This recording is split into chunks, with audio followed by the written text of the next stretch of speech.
And we're live. Hello, everybody, and welcome to Facilitating XYZ Live.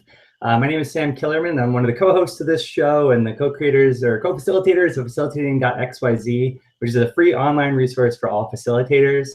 This show is part of that resource, and in this show, it's our hope and our excitement to interview facilitators we admire or look up to with the hope of learning some lessons from them that we can apply to our work. And if we're lucky that anybody tuning in, any facilitator listening can apply to their work as well. So that said, I'll have Meg introduce herself, and then Mark Collard, our guest for today, introduce himself. Yeah, all right. Hello, everyone. My name is Meg Bolger, and I'm one of the other co-facilitators of Facilitating XYZ and co-host of this show. And as Sam was saying, we really love the opportunity to get to connect with so many different facilitators across disciplines, across countries or continents in this case, and just get to geek out about facilitation and kind of all of the different ways that shows up in our work and our lives. So I'm really excited. I think, Mark, we touched base first in January about this call. So so excited that it is the day we get to actually dig into all of the things that we touched on. So if you want to kick us off, Mark, just by giving us just who you are, who is Mark Collard? For those Great. Absolutely. Thanks, Meg and Sam. My name is Mark Collard, and I'm coming to you from the future. I'm in a different time zone, a whole different continent. I'm based in Melbourne, Australia, and I work as an experiential trainer, and I'm also an author. And I've spent almost the good part of the last 30 years delivering workshops of adventure-based learning to effectively just make a difference. And I love the fact that you mentioned that word, geek out. As a kid, long before I ever imagined I would be leading groups through adventure-based learning, I was part of the geek club, effectively. And so I feel like I'm with my kind of people now, if I'm going to be geeking out with you guys. So absolutely my pleasure to be here, even if I'm 16 hours ahead. Awesome. Well, that's a great segue, Mark, into what we really like to start with is just learning more about you as a person. So beyond just, well, you're welcome to tell us all about what types of geekdom you got into as a kid, but I'd be curious just to hear what took you from, and you can tell as much of the story as you want, but what took you from geek child Mark to facilitator geek adult Mark? How did you end up here? It's a great question, and I frequently source it in some of the work that I do because I didn't know it at the time, but it was the source of adventure, that pure definition of unanticipated outcomes that it sounds so cliche, but blossomed into this young person. I had moved from very much the geek who was very stuck in books, had a very small social circle, very clever, academically inclined, spent a lot of time at home, didn't know what a girl was until he was probably 21, whatever. And I was then invited to go to a youth leadership seminar.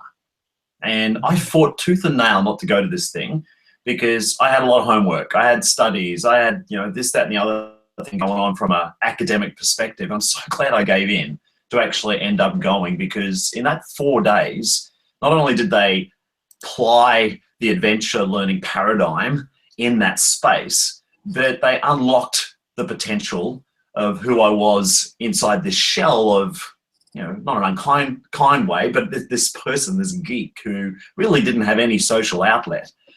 And it was such a life-changing experience. It was black and white. I'd always been referred to as the blue boy because that's all I ever wore. I only ever wore blue. And the day after I came back from this leadership seminar, I turned up in red tracksuit pants. It was so bizarre and so obviously very different. Now, again, as I didn't know it then, but when I looked back, years later, I look back at the program that I was a part of, I identified some of the activities. I identified some of the processes and strategies of reflection that unlocked what was going on for me. And so for me, that made a difference to me, and part of me turning up now and have been now for almost 30 years is about wanting to share that difference with other people. Even though what age were you at that event? Say that again, Sam. About what age were you when you went to that event? Yeah, I was 20.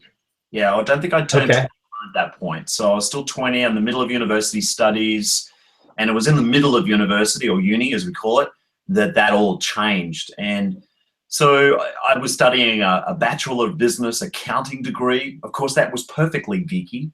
And that just made a lot of sense. I joined an auditing firm, very geeky, because it's very detailed oriented. I kind of like the work, but my first inkling that this wasn't me was when I was told that my shoes did not match the color of my suit.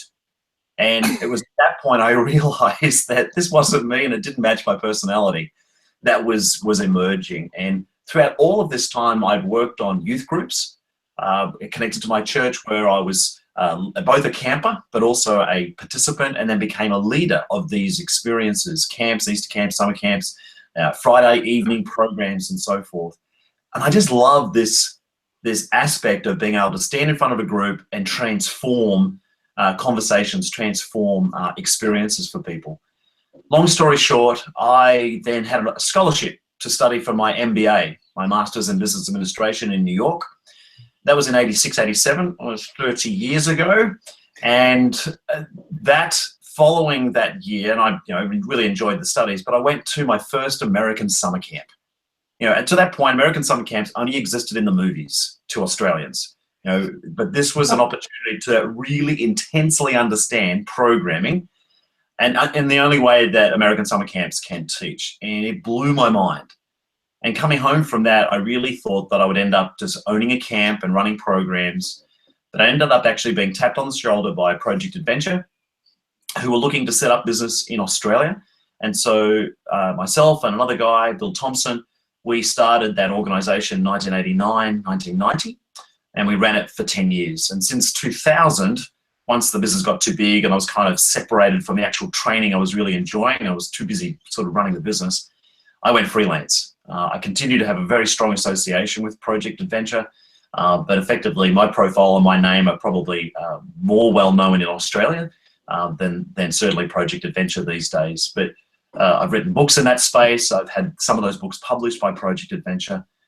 So I've actually been out on my own longer, but as a result of, when I go back to that particular 20-year-old experience of, wow, I look back at that and go, man, that's what was going on. I didn't know it at the time, and I appreciate that's what's going on for pretty much most participants. They don't actually know what's going on necessarily, yet I'm facilitating that for them. Yeah. Man, that was a great overview. Yeah. So what led you to summer camp? Up there, was it an internship? Why were you an MBA student going to a summer camp? There's a program known around the world, probably not so well in the States, called Camp America. There are a number of these sorts of organizations that recruit international staff to work on American summer camps, particularly the big private camps. My camp was based in North Carolina. They had 800 children, 380 staff, and almost one half of them were international. And for a long period of time, I worked at this camp for 8 years, as it turned out. I became an interviewer for staff in Australia to send directly to this camp. So it was quite by chance I was selected to go to this camp. It was just my name was pulled out of a hat for that particular first year, but it had such a significant time that I could not afford to go anywhere else because it may not have been good enough. So I went 7 more times. Actually, the camp leader of that camp for many years. Wow. Great. That explains why there are so many, like, I always recognize like the Australia, New Zealand, Ireland, England people who are in summer camps, and always been like, how did you end up in the middle of nowhere in Massachusetts? Like, how did you go from Australia to the middle of nowhere in North Carolina? Now we know. Yeah, that's exactly it. There are tens of thousands of young people from all around the world who come to those summer camps. And not every summer camp has those staff, but many of them do, particularly the bigger private camps. Yeah. So what were the, like going from summer camp where you're working with, I imagine like middle school, high school age, is that a fair assessment? So when you started working with Project Adventure, how did the populations that you were working with change, or did they?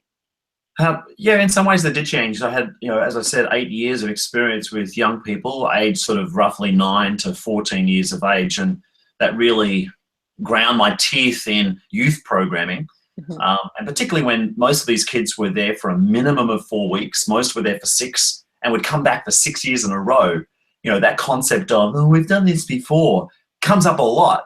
And so knowing what to do with that situation was critical, and I learned those skills in that space. Sorry, I've lost my track. I was going to talk about the different types of populations. So Project Adventure, for the most part, was training adults, facilitators, trainers, teachers in their own space who would then work with their population. However, in that first 10 years, I would argue probably close to a third of the work we were doing, I would call direct service. That is a group of adults or a group of kids who weren't there for any training purposes, that is to become facilitators of this work, but were there to learn the actual, for the purposes of building their relationships or having a fun time. So that was significant. But I've noticed in almost 30 years now, as I've gone further and further in my career, I do less and less youth programming. And it's mostly just a cost-benefit analysis. I'd rather work with 20 teachers who can impact 20 classrooms than for me to work with 20 classrooms. That just doesn't make a lot of sense these days. Yep. So, but it's important, and I do frequently still get, probably less than 10% of the time, those direct service jobs. Gotcha. So would you say that most of the time you're like facilitating an experience for people, or maybe you could kind of tell me like when did it go from like you are facilitating them for their own learning versus like you are facilitating them with the hopes that they will in the future take that and be working with other people? Like how much over your career has that been shifting or changing? Yeah, it has shifted gradually, especially in the last 10 years, Meg. I'd say the first 15, 20 years of the career was very much focused on both groups, mostly still training the trainer, that is, teachers and corporate trainers, camp leaders, anyone who was responsible for the well-being of group. I was working with to, teach them skills and strategies that would help them engage their group, plus, strengthen relationships. That was the key. And then the other third was working with groups to do that myself. I was the one responsible for building their relationships or engaging them, perhaps in their learning. But in the last mostly 10 years, it's shifted significantly away, where I'm doing a lot more keynotes now in front of large audiences. I'm spending a lot more time with key or core trainers or facilitators. And that just makes sense from a level of expertise. I can impact many more people that way. And it also has provided me selfishly with many more opportunities to travel, to go to different parts of the world and attend conferences and, present keynotes is an absolute honor, but a wonderful experience to travel as well and meet other people, particularly as we've mentioned in the lead up to this conversation, China. I don't speak Mandarin. I knew nothing about the country or its culture, but I've only been there. My first trip was 2 years ago. I've spent almost 4 months of my life there now in the last 2 years.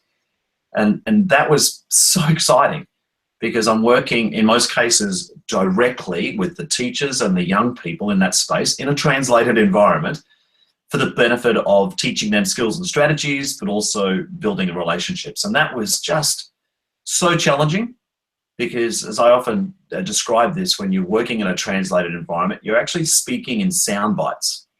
So you say a little bit, translate it. Say a little bit, get it translated. It's quite a skill, and to do that for days on end becomes something you need to get very good at very quickly. Okay, I'd love to dive into that a bit more, but before we do that, I've got one other question to ask. It's just kind of like a personal history question. Yeah. When you first started Project Adventure and first started doing that work and shifted gears from MBA auditing club into outdoor and camp facilitation, how did you communicate that to your family, your friends? Like, how did you explain what you were starting to do to people? What language did you use? What pushback did you experience? All of the above. No real pushback, I've got to say, but I really still don't think my parents understand what I do. Okay. That's comforting. That's comforting. Yeah.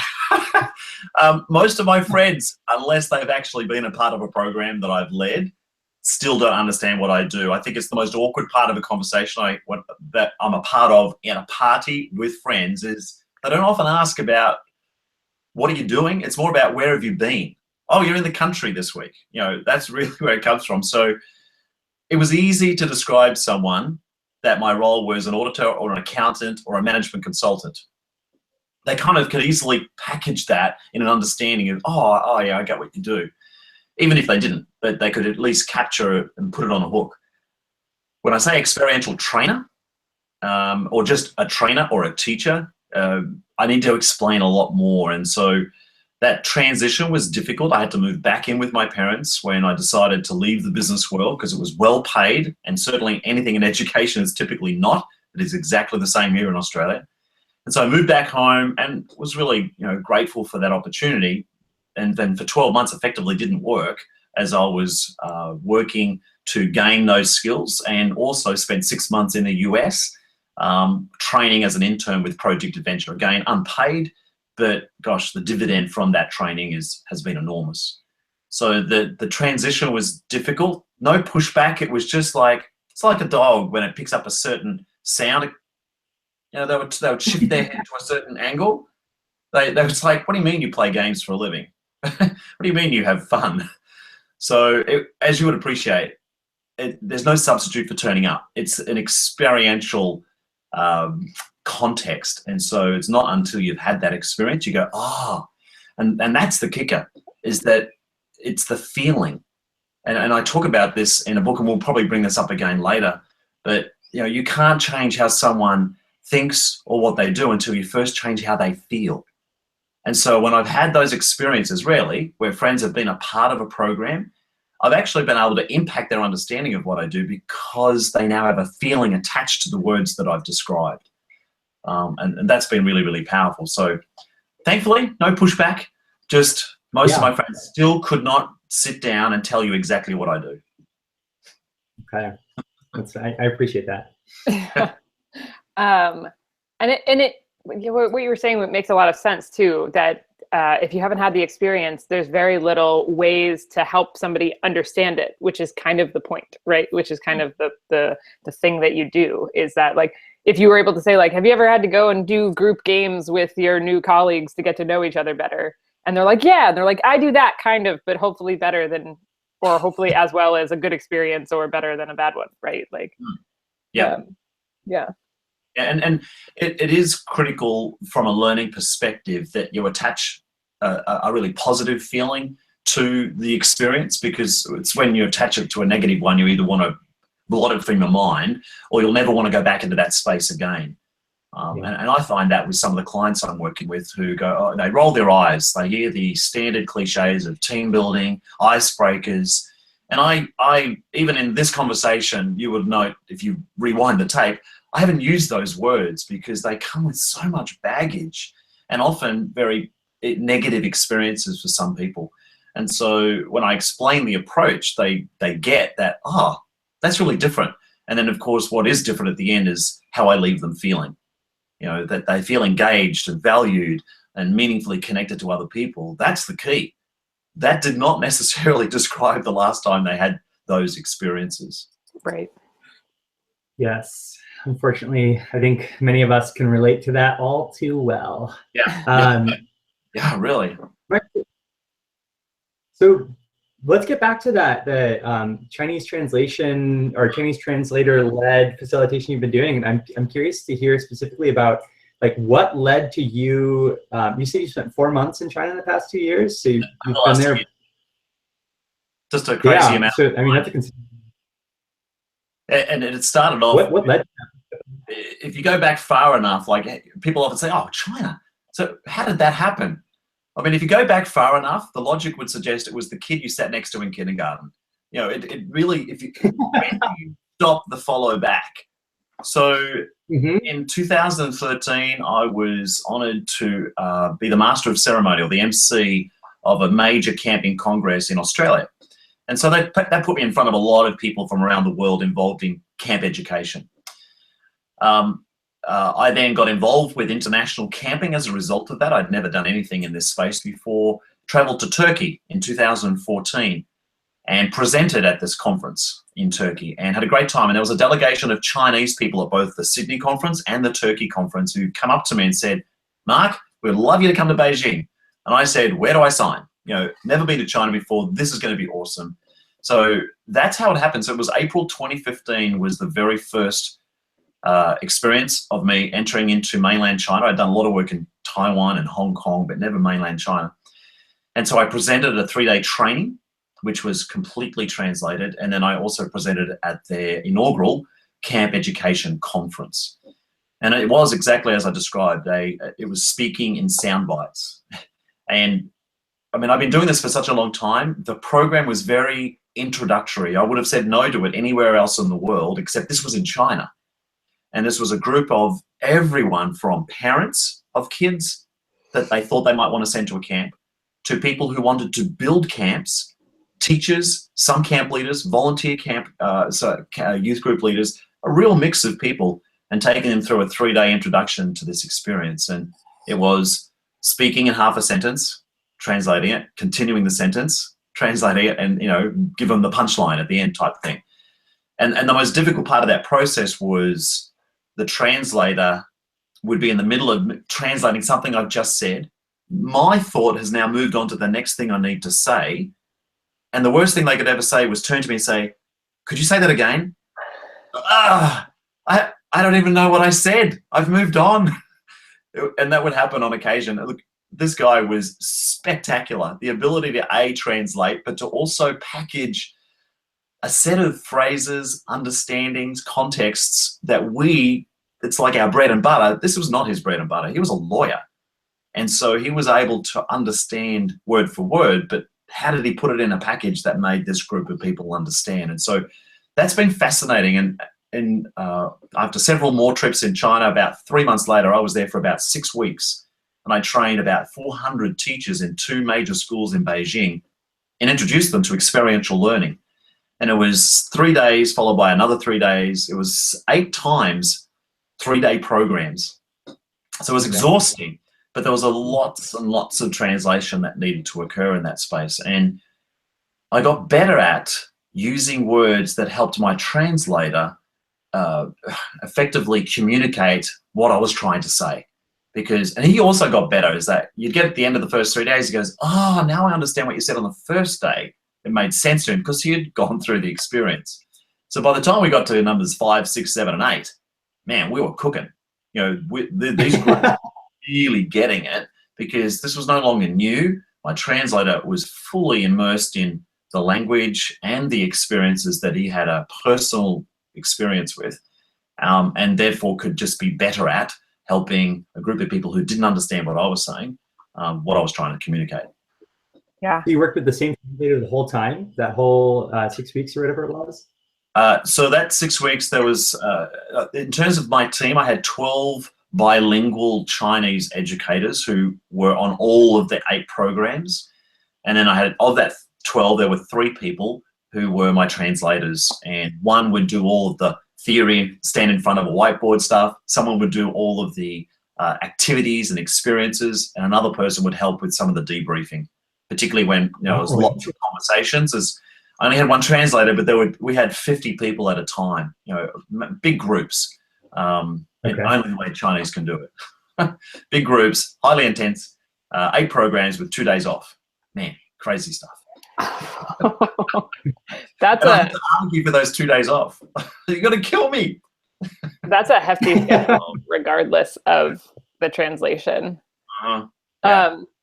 Mark, before I ask my next question, your audio is coming through perfectly, but your video is lagging like half a second. If you hover your mouse over my face now, there will be a bunch of little bars up at the top. And is your bandwidth on like all the way up? All 4 bars are white. Okay, could you click on that and drop it down to medium? Okay. That might help. Okay. Might be a product of the signal going around the world. Yeah. It could be, as Lewis Black says, give it a minute. It's going to space. That's not Lewis Black. That's Louis C.K. Louis C.K. appropriately cited now, but give it a minute. It's going to space. We are talking halfway around the world, and I'm expecting it to be simulcast. So, we have unreasonable expectations in this day of instantaneous communication. It still blows my mind that we can do this. Yeah. Fair point. Thank you. Thanks for letting me know. So I'm curious, Mark, if you were to do go back to your first time with that translated facilitation, what would you do differently? Like you mentioned that it's a whole skill in itself, and you've learned a lot over the several months now of that experience. What would you do differently in the first go at that? There was a number of activities that I presented, I would argue, out of sequence. I'm a big one for appropriate preparation. It's a big part of the model that I refer to as making a difference. And there were a number of experiences that, even in theory, I had this understanding that culturally I needed to be more sensitive about how certain things would land for this population in China. And most of it was very cliche. I just had this stereotypical understanding of what the Chinese would be like. And a lot of that was smashed. It was not true. It was a myth. But there were some that definitely were. And part of it comes under the heading of being quite reserved. And so there were experiences that I led that after my very first time, I never did it that way again. So for example, and this is not, it might be difficult to explain because it's out of context, but there was an activity that I did that involved a series of gestures and movements. Very simple, it was like clapping above your head or just jumping in spot. And then it followed by, the way I learned it, was to bark at my partner. So it was like clap, jump, bark. It's hilarious. Okay. It's one of the few activities I reckon every program I've ever led has always included, including my keynote speeches. It's so cool. So I did this on my very first program in China and was like taken aback when a group of people at the end of the exercise had to come up to me and say, that didn't work. Like, I felt really scared and intimidated by my partner barking at me. And it's like, I've never had that experience before. But it was so sincere. Like, they weren't just joking with me. They were actually saying, this was really uncomfortable. This threatened me.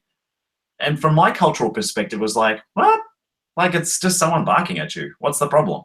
But for them, no, this was actually really quite confronting. Mm. Never have done that again. Not even with the Chinese, anywhere in the world, I no longer bark. It is now clap, jump, meow. I now meow like a cat. I meow like a cat. It's exactly the same activity, but without the affront. The Chinese loved it. And I did it over and over again, 7 more times with different groups in China, and I didn't get the same pushback. See, people think cultural sensitivity can't be fun, and they're wrong. Like, absolutely, Meg.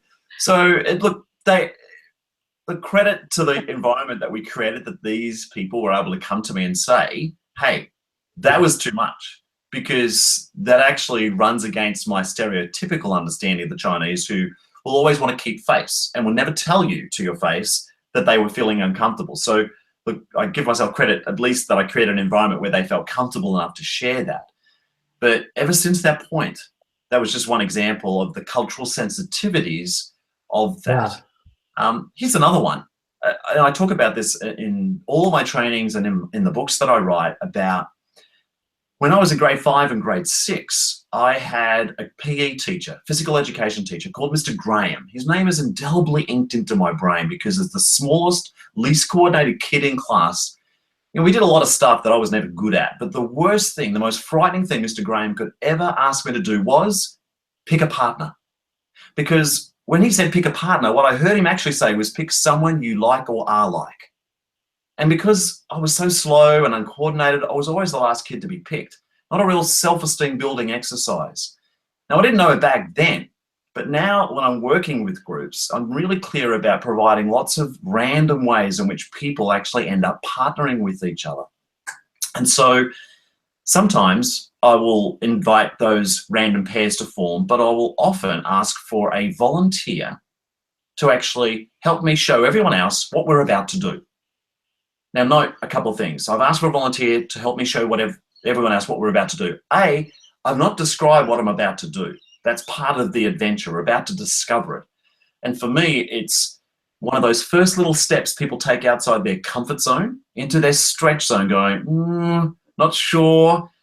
Normally it takes 5 seconds for someone to put their hand up. There's a bit of a laugh, or everyone takes a step back and the person who's still standing forward, oh, okay, I'll do it. They become the volunteer.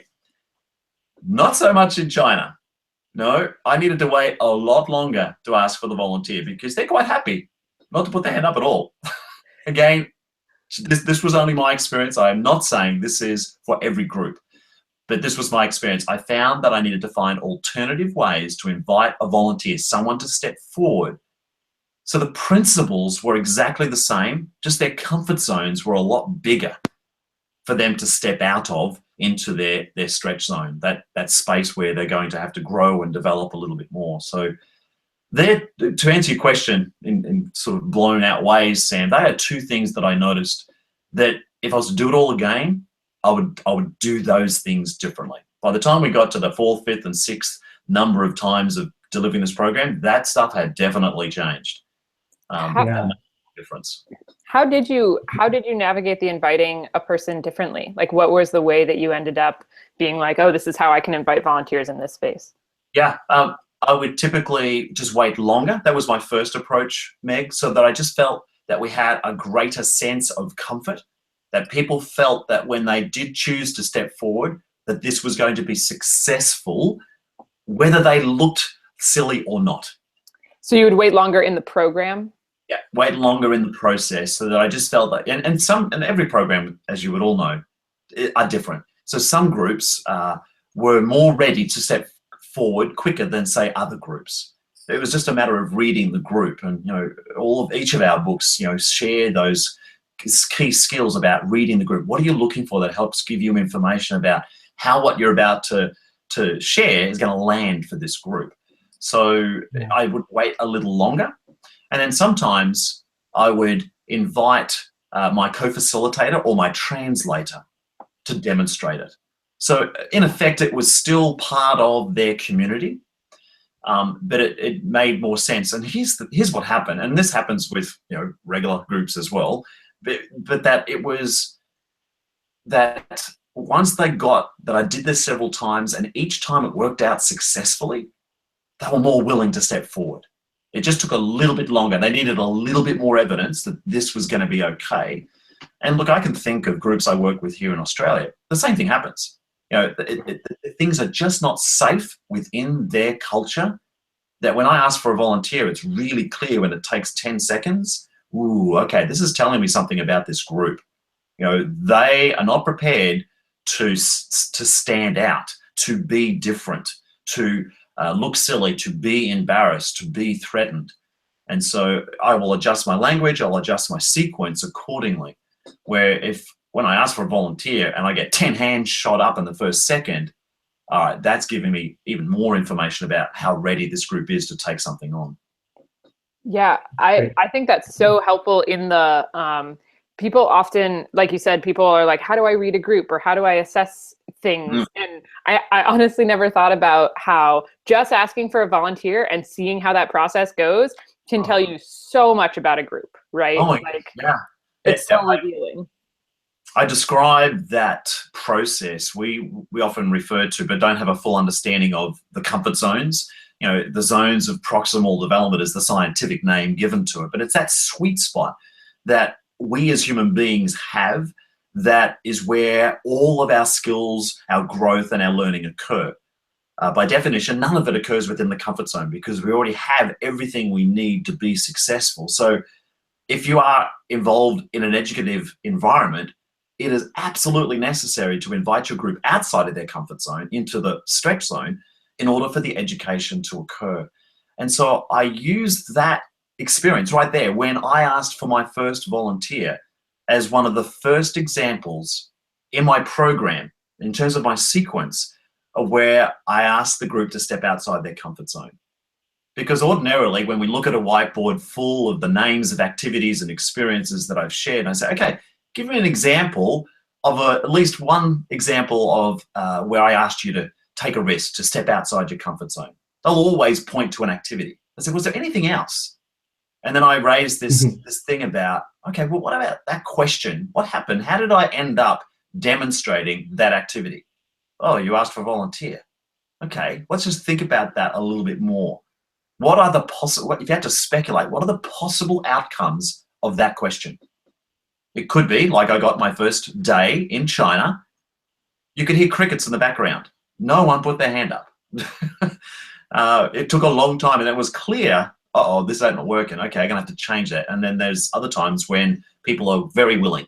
Great, that's confirmation to me that the process is working. People are feeling comfortable to interact and are willing to step outside their comfort zone to learn. Right.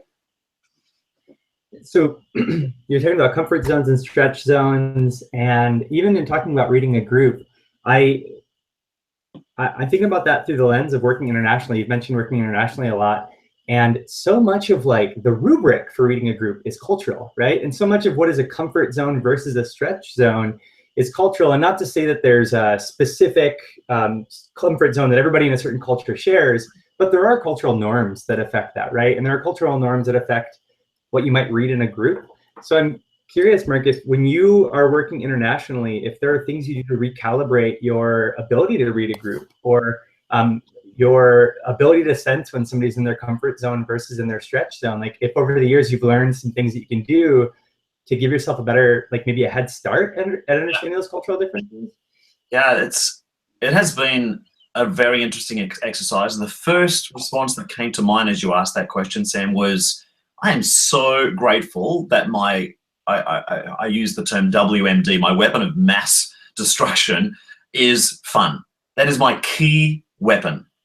That no matter the group and the culture that I have worked with, that if I provide an experience that just cuts away those really insecure starts, those really unusual ways of interacting that it's just very difficult to stand away from, that laughter, whether you're Chinese, you're Russian, you're Turkish, you're Australian, New Zealand, whoever, that all of this is fun. I know, to meow at somebody else, a meow is a meow is a meow. And it's going to be funny, no matter what your language is. The actual game is called Yi Ah San in China, 1, 2, 3, but it's called 1, 2, 3 in English. So the game might be described a little differently, but the laughter, its essence is the same. And so for me, pretty much any situation, any what if that someone gives me in a training, the first place I'll go to is, was it fun? Is this fun?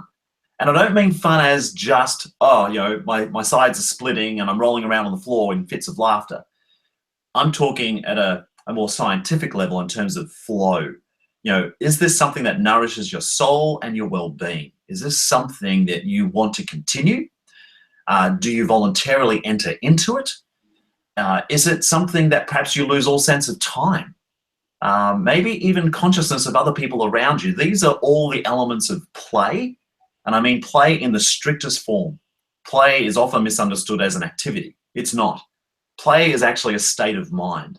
And so my biggest role is to transform the experience of the group I'm working with into play. Because I know once I move them into that space, transformation is possible. Because it is impossible to pretend when you're playing. It is impossible to pretend when you're playing because you are just being, you're just being. We are human beings, we're not human doings. And so when I bring them to that space, I just know that fun is just gonna come up because people are actually able to be who they are. So I was like, I resonated so much with what you were saying, Mark, and the idea that you can't pretend when you're playing.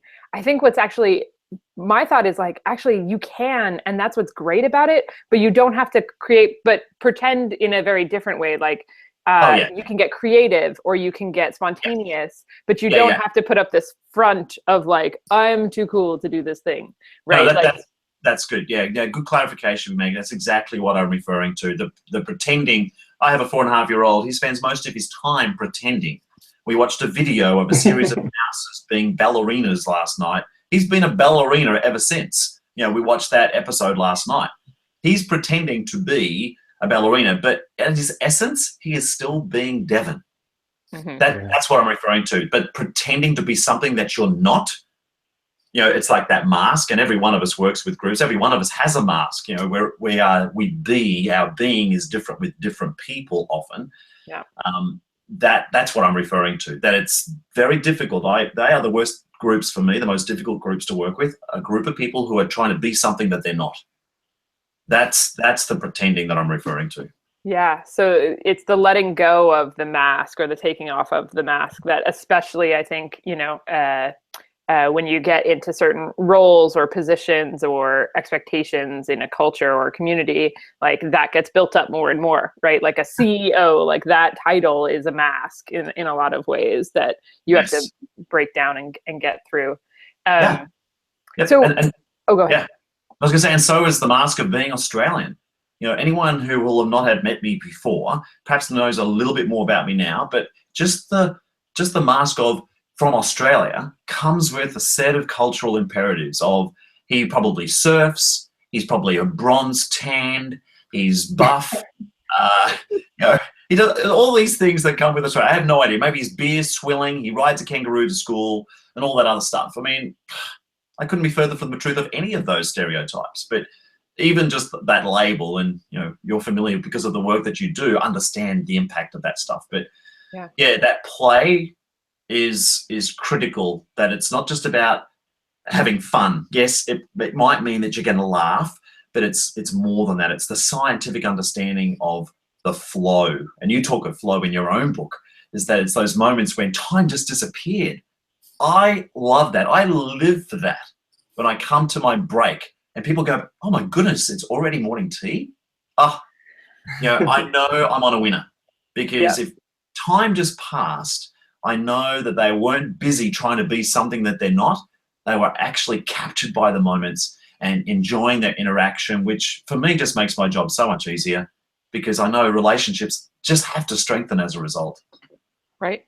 So one of the things that you talk about a lot, and that I think that you spend a lot of energy on, is that idea of like icebreakers, or how do you initially start the energy in a room, or like what are the ways that you start a program? So this is my question. What are the ways that you start a program that intentionally like positions the group to have fun, to do play? Like, what are the ways that you do that? And second part of that question would be like, and how do you see that differently than you see other people interact with icebreakers?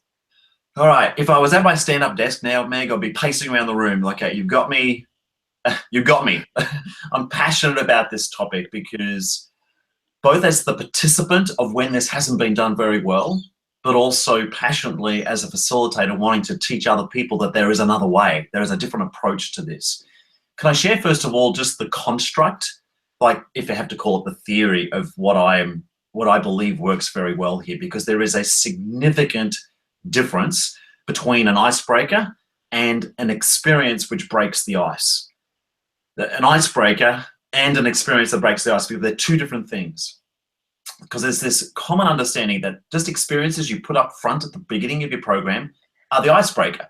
We all know the standard. You turn up at a professional development workshop, you're in a room, there's U-shaped tables, you got the pads and the pencils perfectly aligned, and the pitcher of water and the individually wrapped mints and blah, blah, blah, and you sit down, but never next to somebody else you don't know, because you want to have that gap. And then at some point the instructor turns up and says, hi, my name's Mark. Thanks for coming. Look, before we get started, we've got a big day today. Let's just whip around the room and, stand up and introduce yourself. I guarantee you 99 times out of 100, that instructor's going to say that's their icebreaker. Bum, bum. No, it's an ice maker. And look, I'll describe to you why, but that's the experience many people have of icebreakers. And so when they hear, and now coming onto stage to warm up our audience and do some icebreakers is Mark Collard, you can hear the audible in the auditorium. Not because of what I'm about to do, because I know that's not going to be the experience they get, but because of their past experiences of this being done so poorly, often because they don't know what else to do. So to answer your question, Meg, this is what I do. First of all, I refer to it as the unofficial start. So let's say your workshop starts at 9 o'clock, or your class starts at 11:45, or whatever it is. At 9 o'clock, that's effectively the official start, but I'll actually always be there, because it's just my thing, to be on time, but to be there early, 8:30, quarter to 9. I will set up a series of things, experiences, puzzles, games, stuff that's just ready to be going and has some choices. So as people arrive, and there's always those early people, nothing worse than them just sort of sitting around wondering what's going to happen next, because that's often what people do. They'll wait for a critical number before they start. What a horrible, unproductive waste of time. Use that time productively to not only engage them immediately. Hey, here's a few choices. One of them, of course, you can just sit off to the corner and continue to read your newspaper, but come over here and I'll explain a couple of things that they could do. 95% of the time, people take me up at this because they're looking for something.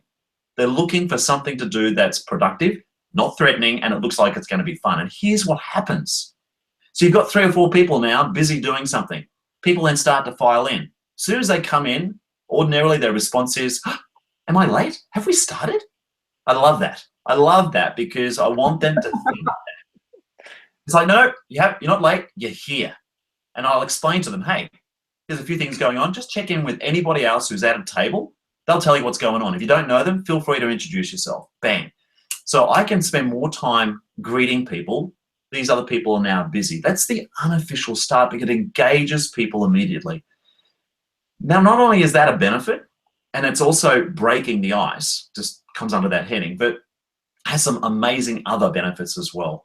Apart from which is, for 7 years, I lectured in adventure leadership at a university here in Melbourne for 7 years, so 14 semesters.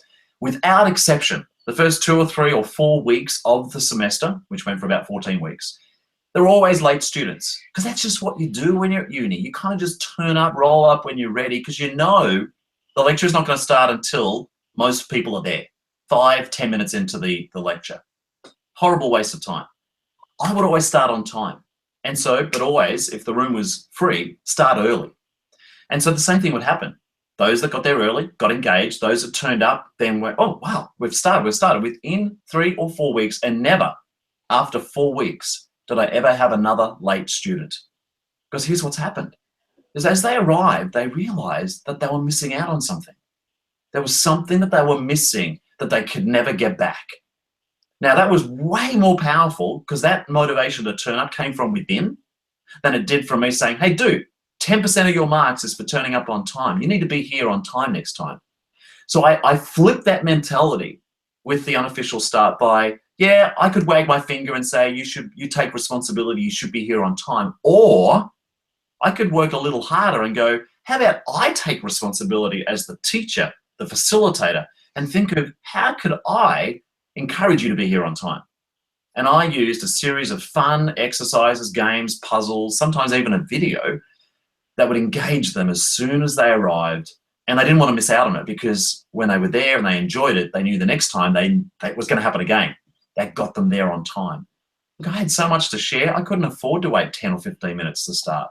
I wanted to start at 2 o'clock because that's the time I needed to be able to get all the stuff through. So to answer that's the first part of breaking the ice. Don't lose that productive time because so much great stuff happens in that space without me.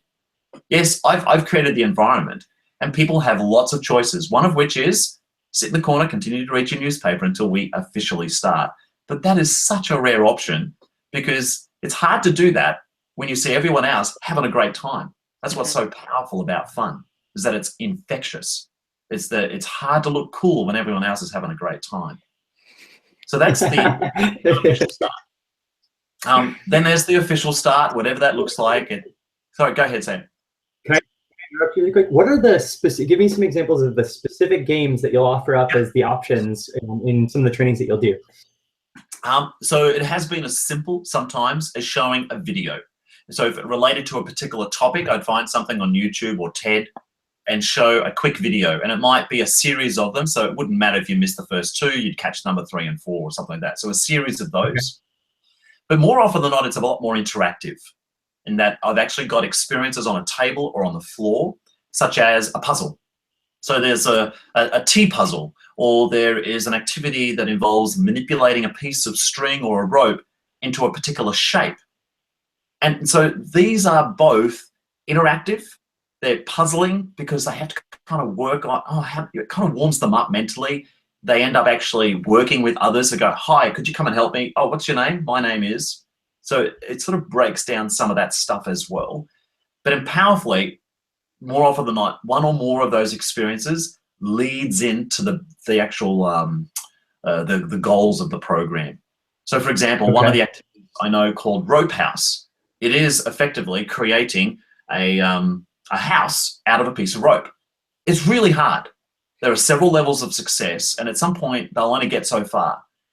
And that activity, apart from it being really engaging, it sets up the conversation for what is possible. What is possible? It's too long to explain here, but it basically is around the heading of what is possible, which sets me up for the day. Because the whole day is about creating an environment to find out what is possible for this group. What is possible for this group? We're always going to get an outcome, but I'm about preparing you, scaffolding you and your relationships so that we can squeeze as much value and, if we need to say, performance out of this group as is possible. So that could be okay. And that's what I'm curious. Oh, sorry. Go ahead. Generally, do you connect the options for play or those options for, do you connect them to the learning outcomes, or is it generally, or is that not always the case? It sounds like it more often is. Am I right? Absolutely. More often is, Sam. It's one of those things where it's that term fun, F-U-N-N, that was coined by Carl Ronke, founder of Project Adventure, one of my mentors, good friend, had talked about that F-U-N-N, functional understanding is not necessary, to say that you don't actually have to know what's going on to have a fun time. And yet the kicker is that it should be more than just fun. That if you're just here to have a fun time, don't waste my time. You can pick up a book to learn the activities. There is no shortage of books out there that'll tell you what games to run. But what's missing is how you connect that to the group's experience. So for me, it's got to be more than just fun. So, for example, that activity called Rope House, it is absolutely inextricably linked to what is possible and setting up for my day. And so I keep coming back to it. So when we've gone through an experience, I'll ask the group, okay, so what's possible here? Let's speculate for a moment. What is possible right now? Both the bad and the good. What is possible now? And and we move our way. So it sets us up, it sets the tone. That's effectively how a good icebreaker should work. It should set the tone. If in that original scenario, U-shaped tables, someone stands up, hi, I'm Mark, I'm from Melbourne, and quickly sits down. Second person chooses to pass.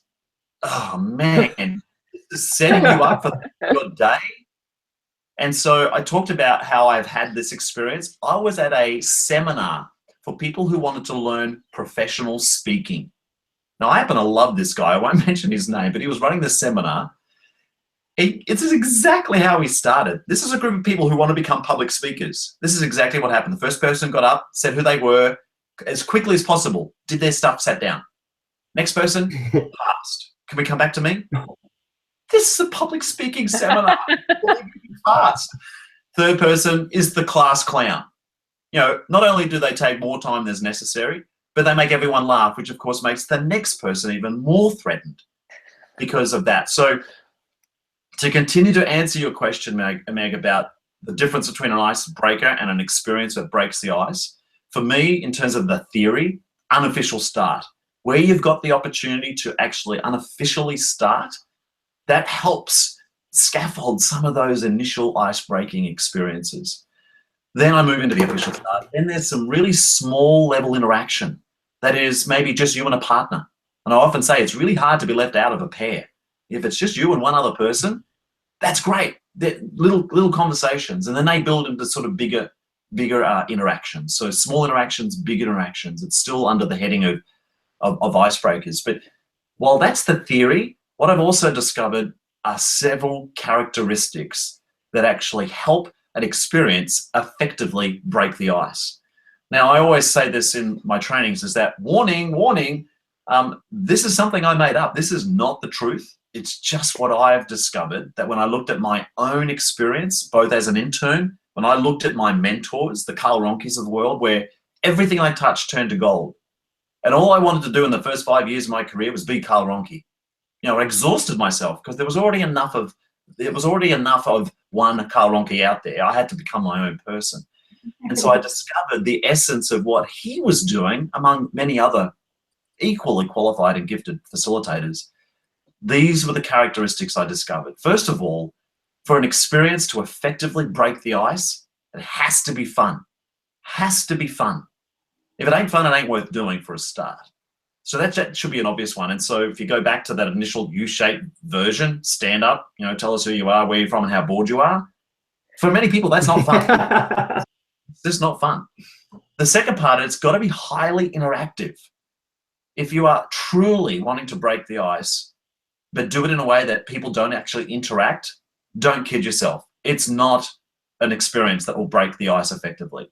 So providing opportunities for people to share, because that is the bedrock of building relationships. If you don't provide any opportunities for sharing, then trust is not built. You can't learn from that. And so you need to have plenty of opportunities for interaction. So paired, lots and lots of pairs, like by morning tea, halfway through my morning, if I haven't asked everyone to be a part of a pair or a small group with every other person in the group, I've failed. If I have not provided enough opportunities for all of that interaction, it just creates extraordinary platform for people to learn and build those trusts. So it's got to be fun. It's got to be highly interactive. Can I ask you a question about the fun one, Mark? Mm. So this is something that maybe is just my hang up, or could be more broadly experienced. But so one of the things I think, if people are not, what about if people have a resistance around like, I don't want this to be too much fun because we're gonna have to do serious stuff and I won't know how to transition from like the fun to like the serious things we have to deal with. Yep. Right? So like if I say we're gonna have so much fun in the first 15 minutes and then it's all gonna tank after that and we're gonna get serious, like that's not, to me, like that would be a bad way to build a program. So what would you say to somebody who was like, if we have too much fun at the beginning, they're never going to be able to get serious at the end or in the middle or wherever the heck the serious has to come in? Yeah, a couple of thoughts there, Meg, and I sit on the same fence as you there in that regard. First of all, I never ever mention to the group in advance that we're going to be having fun. I simply because again, it comes with a bit of baggage for some people. They think childish, playful games. And to be fair, like some of this stuff comes from that space. But already I'm putting people off beam because they've got this story about what we're about to do before we've even done it. So all I invite them to do is to play. Now, play can also come with some baggage, but I do expand that understanding for them. So when I say, hey, your only invitation today is to play. And what I mean by play is that it's not just playing a game, but it's actually a space in which I invite you to share with other people. I happen to know the experiences I'm going to share with them are going to actually become fun. They're going to laugh. And for me, that's a critical element that helps them share and make conversation and make decisions more effectively than if they're still feeling very closed and vulnerable and don't want to share that nugget of wisdom that really the group needs to hear, but they don't want to because they're concerned about how it's going to feel. So part of it is I don't necessarily need to say the words fun. It just comes with the work that I do.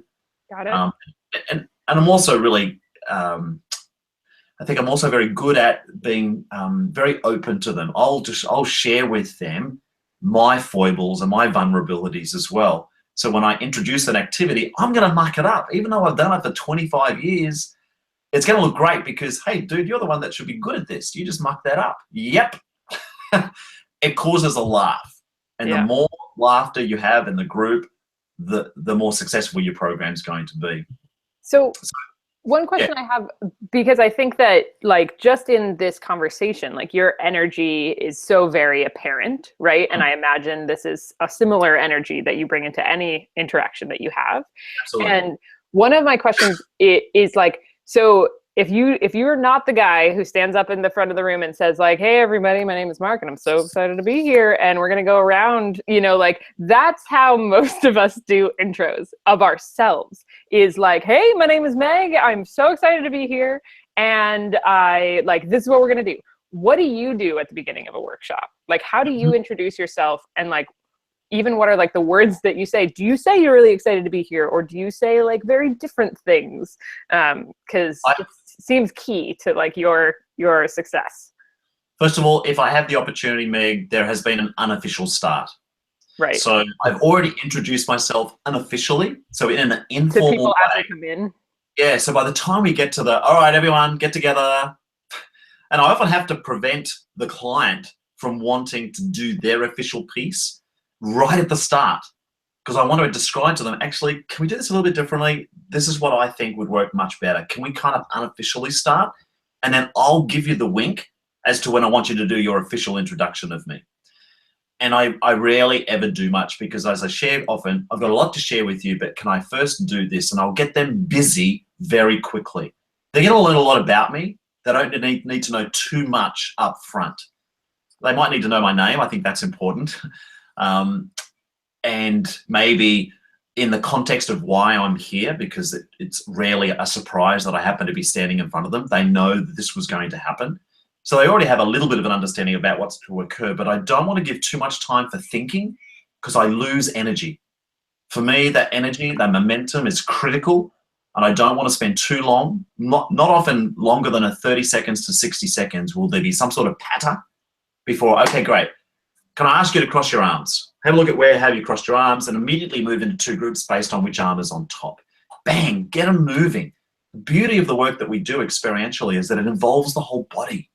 And even if they're in an auditorium sitting down with people perhaps next to each other they don't know, I can still get them busy doing something. I get a lot of MC work because I build this work into my patter as an MC that generates a lot of warmth in the auditorium, which keynote speakers love. Nothing better than a keynote speaker to come into a space where the room is just buzzing with energy. And so that for me is a critical piece, is that I don't spend a lot of time, Meg. They'll learn more about me as I go through, but I don't need to break that ice immediately. I don't need to tell them everything up front. I think I'd bore them. I'd rather show them. That's my best resume, are the results, rather than how I might describe myself. Awesome. The other part to your question earlier, Meg, was about having too much fun. If in the program we're like, like bouncing off the walls, having a great time, and then I go, okay, everyone sit down, we're now going to do some serious work. Bang, bang. Professionally, not well sequenced. I know that with a group of kids, if I expect them to focus on something and I've just had them running around like mad things in some tag game, and then expect them to focus for the next 25 minutes on a group initiative, good luck to you. Like, that's not well sequenced. You need to find some way in which you can calm them down, prepare them. And it might be just as simple as, hey, find yourself a partner, quickly check in with them about how's the day going for you, or what did you enjoy most about the last activity, or what out of the last activity might help you as a group to do blah, blah, blah, blah, blah. So some sort of segue. That's where people get into trouble, where they go, oh, this is too much fun. You know, we're here for serious reasons. And so that could be an issue, is that sequence. Yeah. How do you approach? Sam, I was going to say, I can't remember what question we came to, but with the characteristics that make an experience break the ice effectively, we talked about fun. It needed to be highly interactive. The other few pieces are, it's got to be non-threatening. And so this is where that conversation earlier about cultural sensitivities and all the different levels of populations, all the things that come with different cultures and backgrounds, needs to be non-threatening. And for every group, it's different. If I'm working with an elite group of athletes, a particular exercise that's physically challenging for a group of primary school kids won't be physically challenging or even threatening for a group of elite athletes. Or an activity where I might invite a group of people from Australia to shake hands, hold and touch and da-da-da-da-da. But for the Sudanese community, where you do not touch other people, certainly not for people outside your own family, that ain't going to work. And so non-threatening has to be seen across all those paradigms of physical, emotional, and mental challenges. Think stretch zone. So again, if it experience is to effectively break the ice, it needs to be non-threatening. And I often mention this. What's the number one fear most human beings hold in our life? Public speaking. And yet somehow we thought standing up in front of a group of people we don't know anything about in the first minute of a program, talking about ourselves was a great idea. And we wonder why we meet resistance. So fighters, yeah. Yeah, so it's got to be non-threatening. The final two pieces are, it's got to be simple. If you're spending a long time to describe the experience you want to enter into, you're going to lose momentum and energy. So you should be able to quickly describe what you want to have happen. And finally, success-oriented. Now, success, by whatever definition you want to give it. In mostly the beginnings of my programs, I define success by the amount of energy and interaction that I've created. If that's what I'm looking for. So I could still use a competitive exercise, but my focus is on the level of energy I've generated, not on the win-lose. So those five, the fun, the non-threatening, the highly interactive, the simple, and the success-oriented. My argument is any experience that captures most, if not all of those five characteristics will effectively break the ice. As distinct from, the standard icebreakers. Again, this was years ago, but sitting in an auditorium, the person, the MC, wanted to break the ice with the crowd. And they said, look, just turn to someone next to you, introduce yourself, and share your most embarrassing moment. What? You on crack? That's not an icebreaker. That's the last thing I'd ever want to share with someone I don't know. And yet I can guarantee you that's what they called it. Someone asked me this question recently, Mark. I'd love to get your perspective, and Sam, I'd love to get your perspective on this too. So they were planning a workshop, and the first hour was going to be straight presentation, which is not something I would recommend generally. But that was their thing. And they were just like looking for some facilitator advice.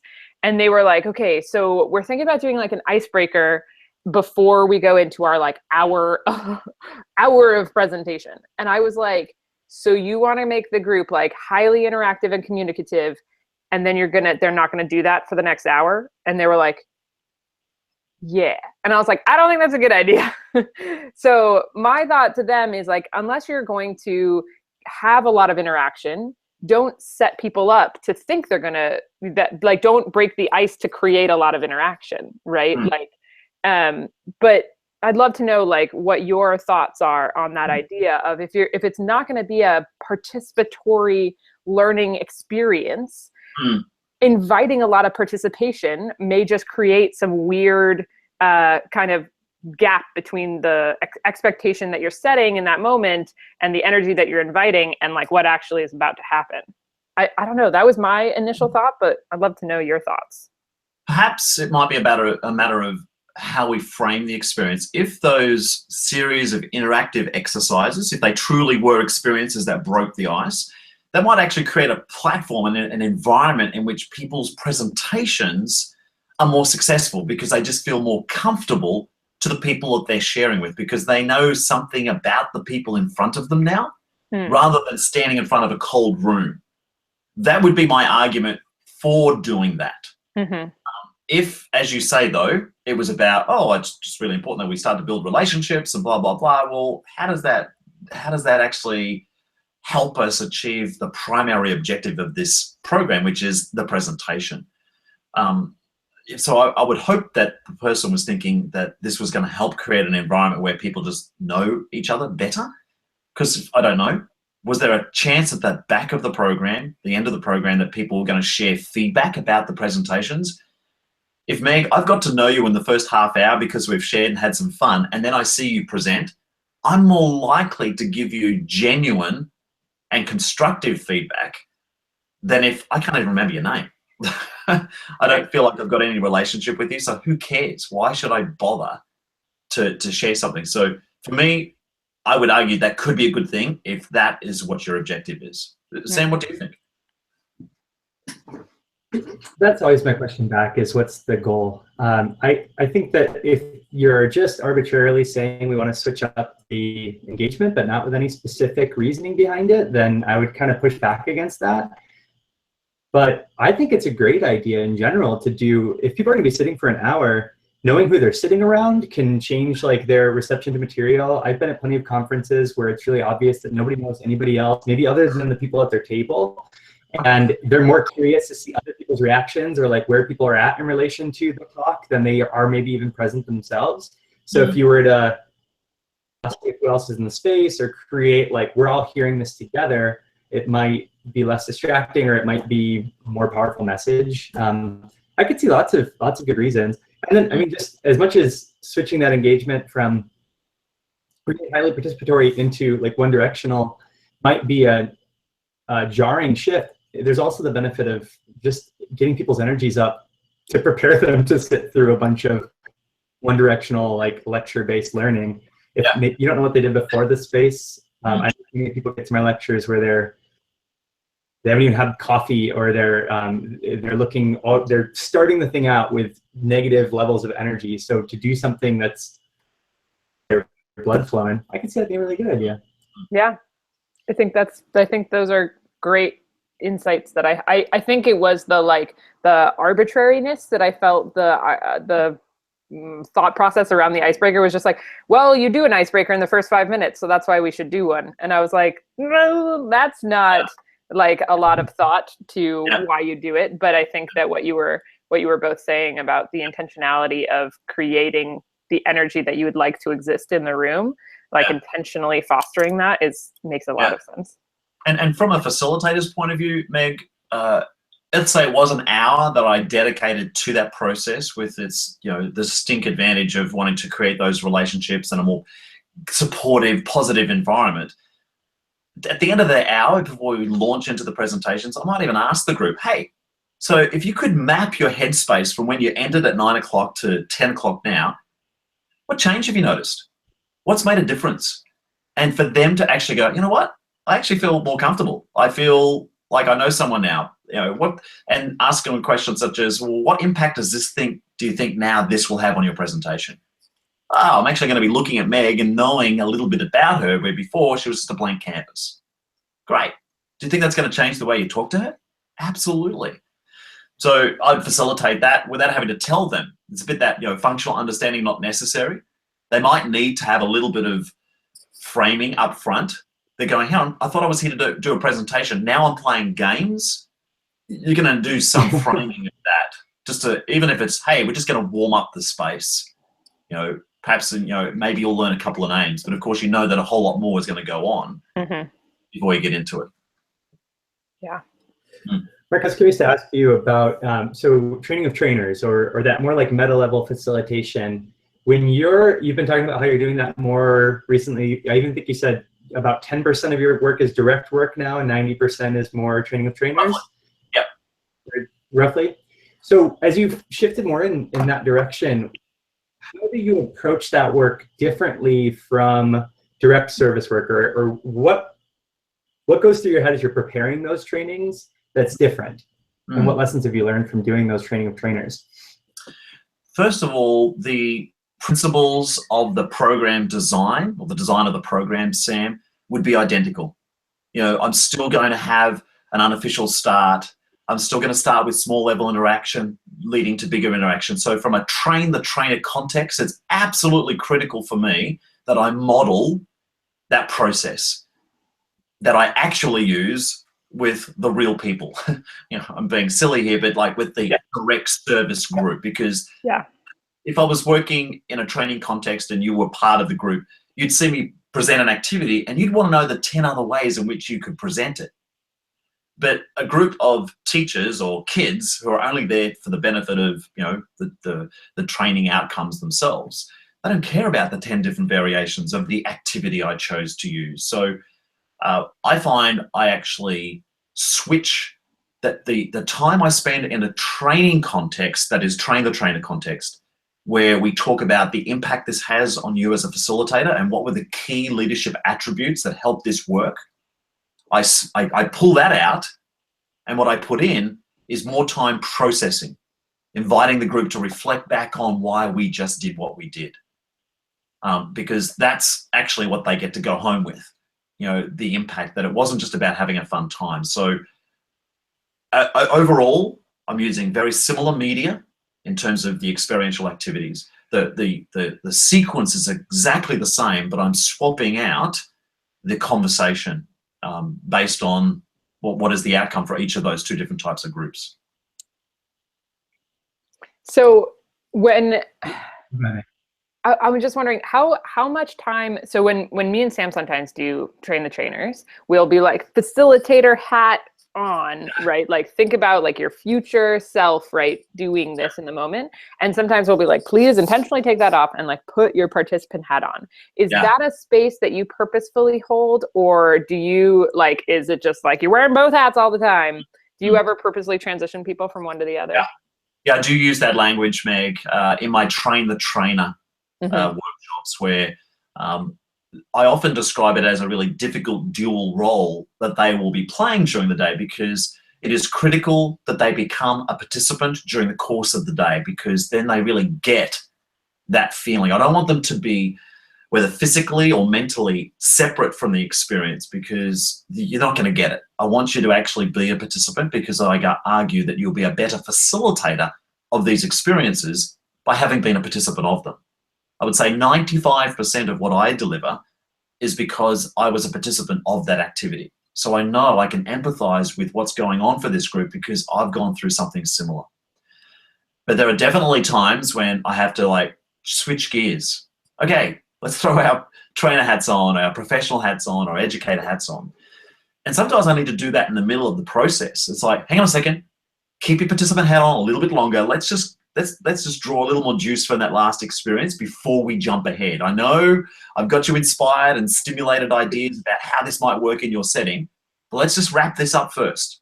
Let's make sure, let's honor that process.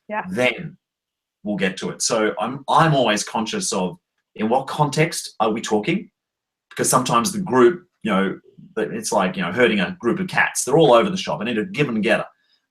That on occasions I need to be able to tell them which hat are we wearing. But I think it's great terminology that I certainly have used on many occasions. Mm-hmm. What do you ever experience pushback from clients when they're bringing you in to do a training of trainers as it relates to the time allocation? So context from our side, oftentimes clients won't necessarily see the need of the participant time. They might want to just jump right into the training of trainers part. And we really want to hold lots of time for them to experience our trainings as participants. And I find that we're often advocating for that uphill for whatever reason. And we've tried different things to communicate that. And that always seems to be an area where the clients want to compromise. Yeah. Do you experience that? Or is that not something that is... Sam, I haven't seen the compromise in that particular context. That is, they just want to concentrate on the professional hat and not the participant hat. What I often are challenged by is they wish to cut short or do shortcuts of my process, my approach. So they'll hear me describe my sequence, because I'll go through, let's call it the ice-breaking stage. I'll go through a series of experiences that help this group get to know each other. And they'll say, oh, Mark, we can dispense with that because we've been together for the last 10 years. And I'm going, yeah, really, in my experience, that just means you're more aware of each other's presence. You actually don't know each other very well. And so it's like a red flag to a bull to me when I hear that coming. I'm going, okay, I'm definitely going to have to do this now because that's important. So I get feedback from people there going, you know what, we don't have a lot of time. Do you think we need to do that? Like, can we not do that because they already know each other? Can we not just get straight into it? Are there any? No, that's not going to work. And I will honor my process because I know it works every single time. And without doubt, on those occasions when I've had that pushback and I said, no, this is what you're getting when you bring me in, they go, oh, I'm so grateful. I did not know this about someone, or I discovered this about that person. It's like, oh, I never saw them in that context before. It's like, hallelujah, I told you so, even though I don't want to tell. Are there any other like common pieces of pushback that you get from prospective clients that you are like, nope, like the one you said of the, oh, our group knows each other really well, we'll be fine without the icebreaker bit, and you're like, that's incredibly silly, and that's because you don't know how silly that is. Is there any other pieces that you're like, nope, this is like a non-negotiable, or just a common misconception of people bringing a facilitator in? Yeah. This is a whole other subject we could spend 3 hours on, folks. But Yeah. I'm going to bring this from an Australian perspective. In terms of the cultural imperative in this country, we have a thing called where we can knock each other. We basically we joke around with each other that from the outside it can appear like I'm savaging you, I'm attacking you. But in Australia, we kind of just know that we're kind of just knocking about, we're having a fun time. Yet for me, personally, I know some of that humor crosses a line. And for some groups, they're not willing to observe that. They're not willing to accept that. They'll always say, oh, but we're just joking around. Are we? And for me, trusting the process, and so I actually kind of just want to check that everyone is okay with this.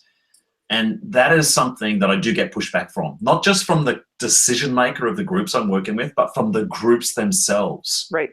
But I know if you were to pull these people aside one by one and ask them the same questions, they're going to go, yeah, that crossed the line.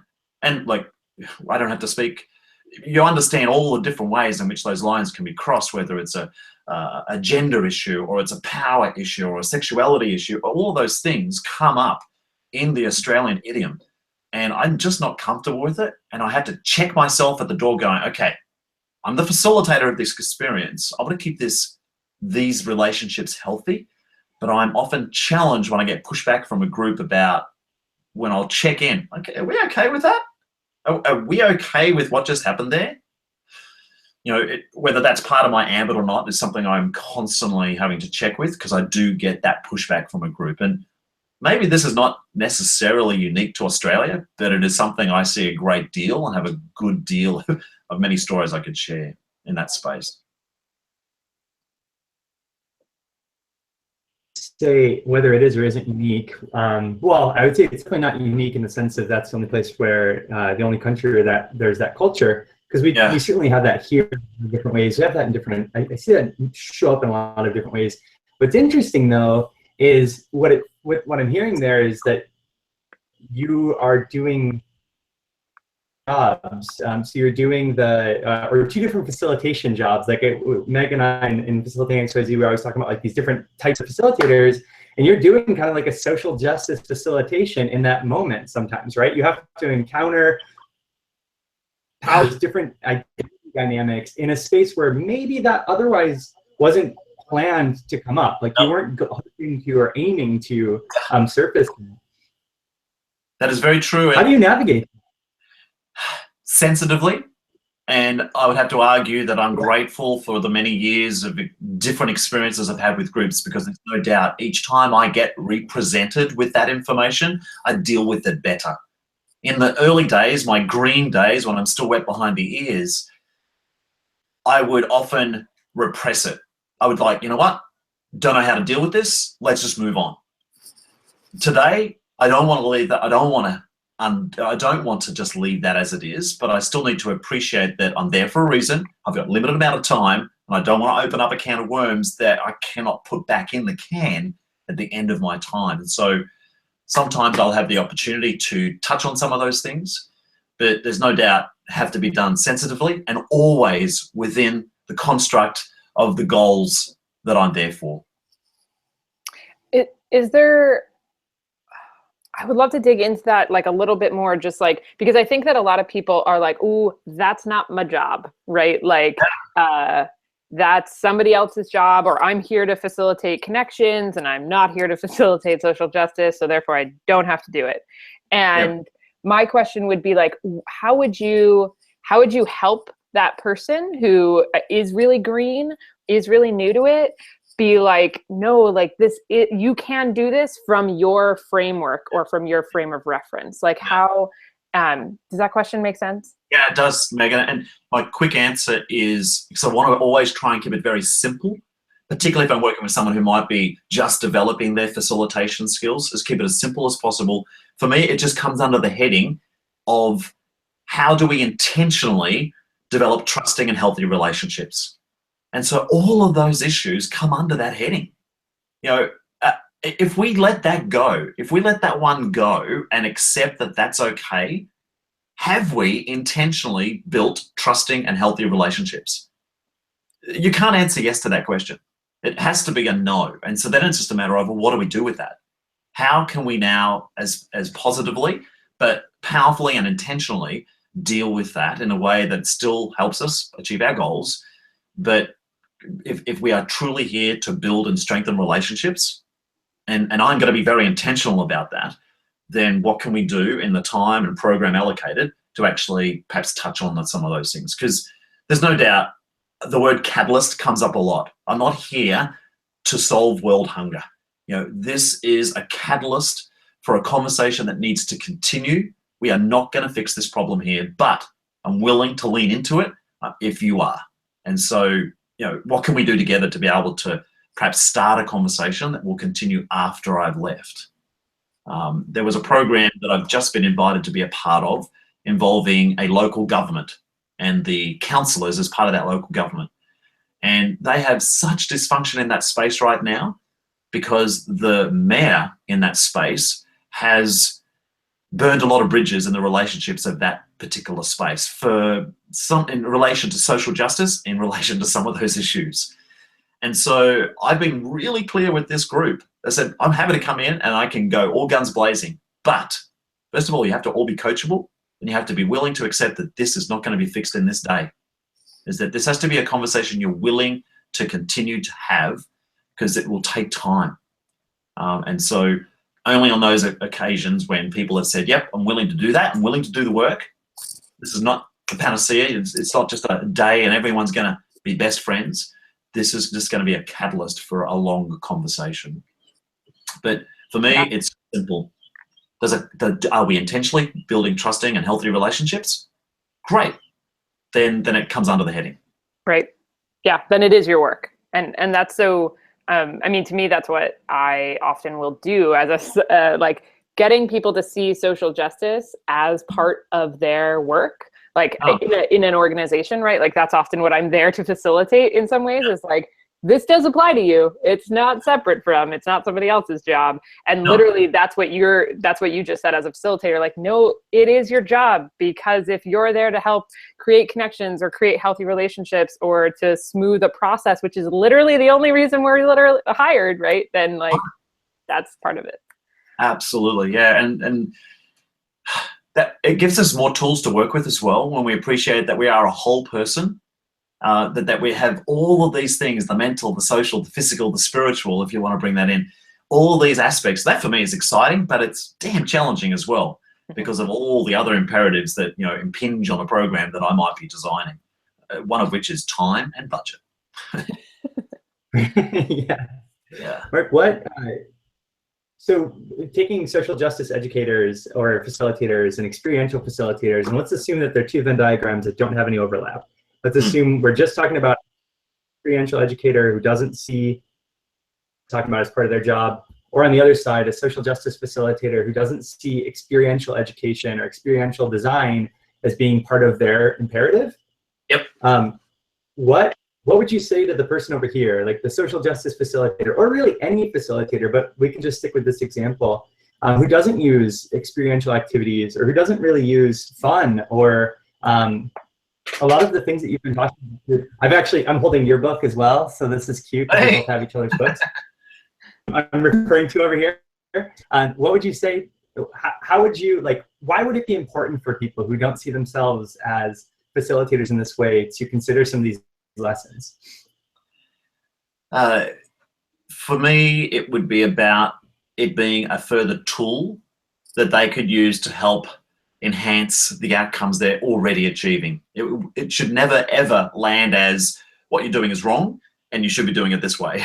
That would not be fair to what they already bring to that space. So it would just be another tool so that maybe only elements of perhaps their existing programs or their existing approach could be enhanced. And the strong argument I would have is because as a human being, we are made up of all these bits, the physical, the mental, the emotional, and the spiritual, providing opportunities for people to enter into a space of play through experience allows us to tap into all of those dimensions. And so particularly if you're a social justice facilitator, then you've got, oh my goodness, a rich tapestry to draw on, rather than just the cerebral, the gray matter. You've actually got the way in which people interact physically, the way they talk with each other emotionally, the way they also talk to themselves. So, and of course, the kicker is the magnet that engages people in that space is the fun. You know, maybe it is the fun that is the reason they leave their comfort zone. That's what I argue is my major weapon, is that I need to get you from a comfort zone, which is your default position. As a human being, absolutely, that is your default position. You want to stay in your comfort zone, but you cannot grow as a human being unless you leave that space. And for me, I take responsibility by using fun as my magnet to draw you out of that. And so for these facilitators who are perhaps not using experiential technique, that they might find that just having more fun, that's not even considered that there's any reflection, but let's just having more fun might actually open up more comfortable conversations that occur for that space. And let's also be honest with ourselves, if it truly is experiential learning, then there's a big difference between that and just doing something, is that there actually has to be reflection. And this was something that I learned in the work that I was doing in China. This was a series of workshops that was introducing them to experiential learning. Without exception, every one of those 8 groups I work with, 50 teachers, had said, oh, we're already doing experiential learning. Well, tell me more about that. What they were actually doing was just a lot of doing. There was a lot of experiences, but there was no experiential learning, because by definition, it is the reflection on what you've done is where the learning occurs. And that for them was this major penny that dropped. It's like, oh yeah, I get it. And so then they got 3 days of being immersed in experiential learning paradigm, and not just a lot of doing, because there is a big difference between, you know, just doing, learning by doing. There is actually no such thing as learning by doing. You don't actually learn by doing. You learn by reflecting on what you did.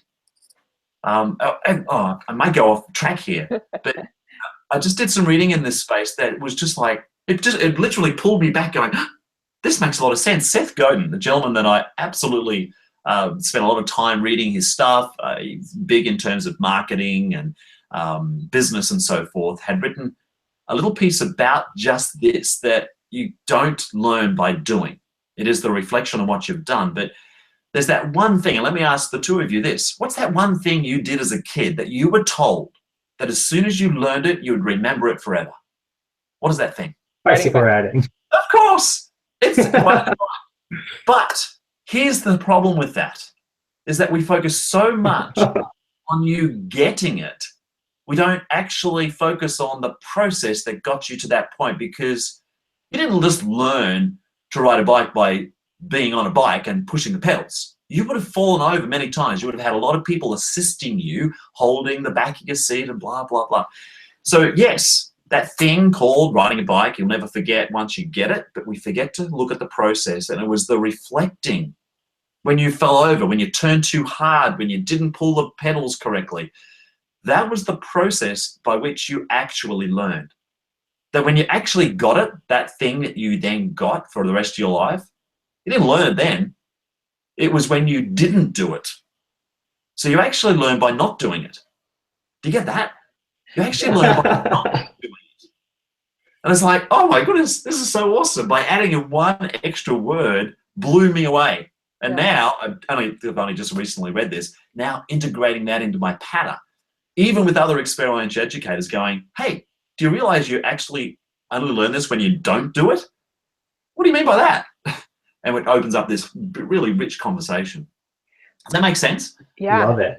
It makes a lot of sense. I think that, I think there's the, like, I don't think you learn how to ride a bike by externally processing necessarily, but there's an internal reflection process, right? Like, and maybe for some people, like my little nephew will not start riding a bike until he understands how bikes work. Like he's sitting there cranking the wheel, like looking at, because that's his brain is like, nope, we got to understand how the bike works first, and then we will work out how we work on the bike. And so for everybody, like Like their starting place of that learning process is different. But yeah, I really like that. And I like Seth Godin. I find him to be an interesting dude. Oh yeah. What's like handing a book that says how to swim to a kid. Good luck to you. You cannot learn swimming by reading it in a book. Right. And so you actually have to get in the water, like my son is doing. He's 4.5 years of age. You know, he's going to spend more time at the bottom of the pool than he is on the top if he's on his own. And so he's got to not do it a lot before he realizes how to do it. Right. Very powerful. So learning swimming by drowning. Absolutely. So that's the part that I think this group over here, Sam, talked of, that are perhaps not integrating experiential learning. Apart from which, the major benefit is the fun and engagement that comes with it, but also the rich tapestry that comes with all the other things that just being human opens up for those opportunities. One thing, Mark, that I think experiential educators do really well, and I would love you to speak to this a little bit, kind of again, thinking from a framework of that isn't how I operate in my trainings, or that isn't the way I'm accessing it. So the thing is that I think they work in metaphor really well, right? Like the idea is that you're creating experience to be a metaphor in some ways, or a microcosm of a larger experience. And the extrapolation, right, is like that, the big takeaway of like, cool, so that was difficult. What about that could be difficult, right, in our workspaces? Yes. And like, that's the jump. To me, that's what experiential learning does so well. And I think that many facilitators end up just doing trainings, just helping people understand actually, like, what happens when we try to have difficult conversations across different identity groups, right, in this space, instead of being like, how can I create an experience that creates those similar frustrations and then translate it over, right? So if you were to if you went to somebody's program or were talking to somebody and you're like, man, there's no metaphor in anything they're doing, how would you help them transition or to understand the power that can be in metaphor? Or like, how would you help them take what they've got and stick experiential learning into it? Yeah. I'm not trying to be silly, but we're talking about people here, right? Whether there's a metaphor or not involved, we're talking about people. So for me, the absolute minimum, we're going to be focusing on building their relationships. You know, who are they being with each other? And then they are then challenged with how do they take what they've learned from this experience, having bonded and learned more about each other and worked out what works and what doesn't, and how they take that into the workplace, the classroom, the sporting team, the family, or wherever.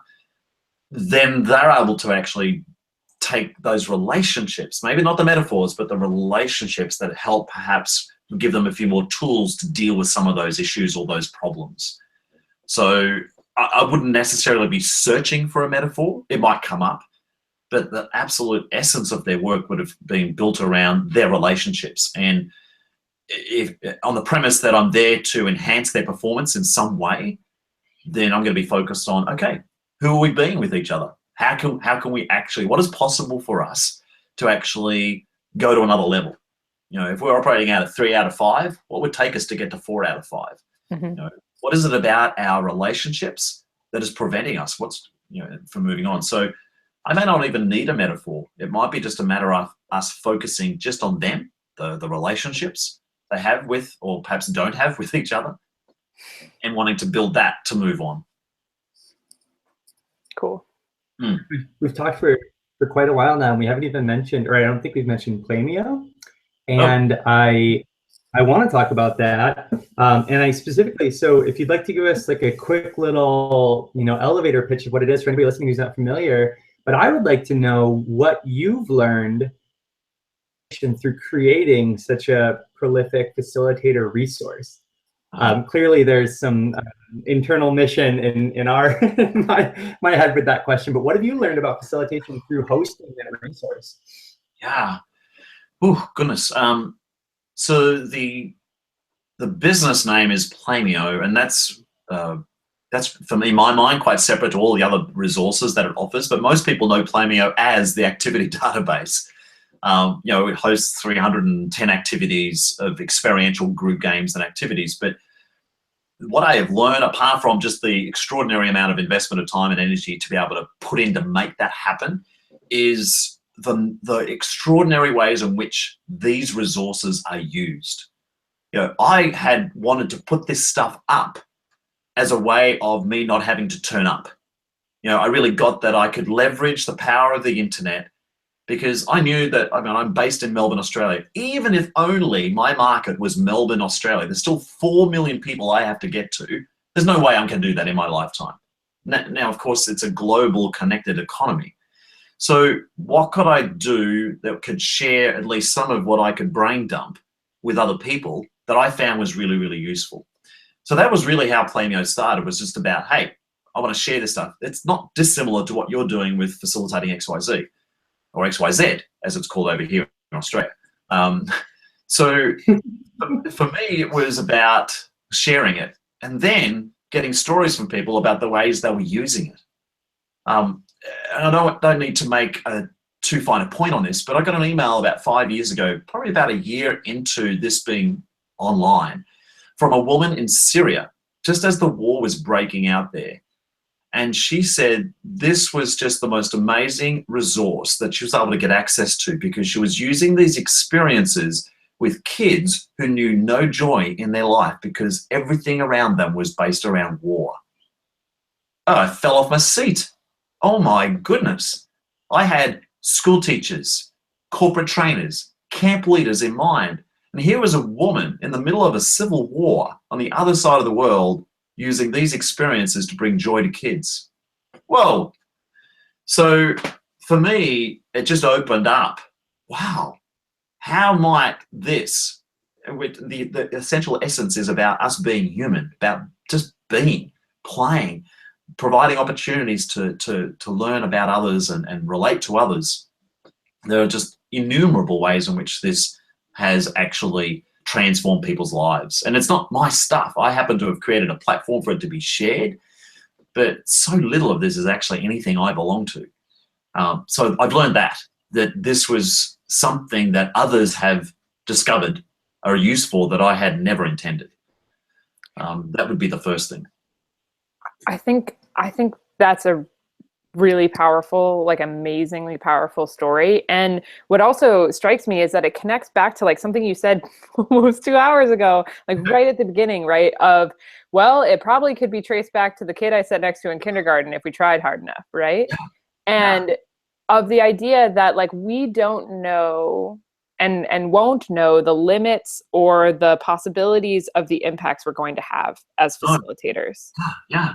Right? Yeah, absolutely. And sorry, did I cut you off? Oh, it's okay. I mean, it's just, I think when I think about like the feedback forms that I get, right? Like you ask somebody to fill out a feedback, how was this experience? I've gotten feedback 5 years later that, that 3-hour workshop helped me have the relationship with my partner that I want to have. And like, now we're getting married. And I'm like, whoa, like, and I think to me, that's something really powerful that your story brought up, is just that like when you are there as a catalyst for connection or to repair some kind of harm that's being done, or to unlock something, you can't know the ripple effect that a successful experience in that way can have. Oh my goodness. Another example comes to mind, Meg and Sam. I was in New Mexico attending for the first time the national conference of the American Camps Association. I was there as a presenter, attendee, and also an exhibitor. So unique experience. And given the time differences, I received a voicemail from a wonderful gentleman. He is a PE teacher in an elementary school or primary school here in Australia. He's been a huge advocate of the work that I've been doing, not the games and activities, but the approach of the work that I share. And in the very first year, some years ago, when he came across this, he got permission from his principal to spend just one day, the very beginning of the first week of school, just to play with his kids. That was all he was going to do. That was really successful. And then he was given several days, and it built up to about a week several years later. This year, he was given permission to do 4 weeks of just building relationships, having a great time, and not ticking one box on his PE curriculum, because it continues to show great dividends. Well, I received this voicemail from, his name is Sean, who just brought tears to my eyes. Sean had called me, not knowing that I was overseas, left the message, said, Mark, I just got to tell you. So I was familiar with the build-up to what was going on here. He said, Mark, I've got to tell you, something happened in my PE class today that just blew away everyone in the school. They have a kid in the school, he's been there for many years, he happens to be now in Sean's PE class, who is a selective mute. This is a kid who chooses not to speak. Not that he can't, he chooses not to speak. He's never spoken at school. I can't, first of all, get my head around that at school. Kid that's never spoken. He spoke for the first time in his PE class. Oh my goodness, that was so awesome. This has got nothing to do with PE.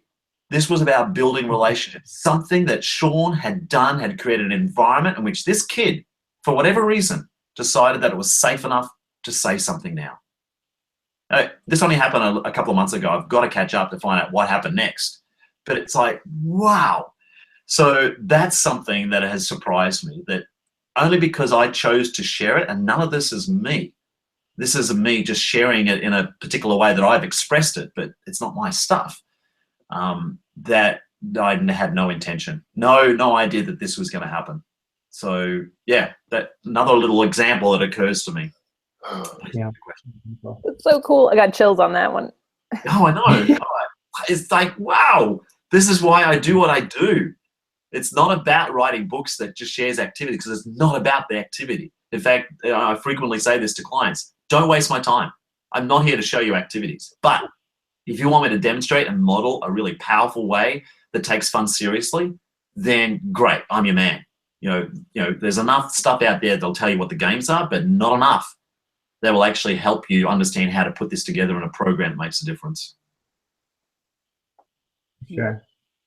Oh, well, Mark, thank you so much. We're gonna transition into our last little segment here, and the only reason why we're naming this transition is we're switching up our rules of engagement a little bit with these few questions we're going to ask. They're questions that we ask everybody who we have as a guest on the show, and we're not going to ask any follow-ups or dig into these at all. So we're just going to ask them, and you're going to answer, and we're going to move on to the next one. Does that sound okay?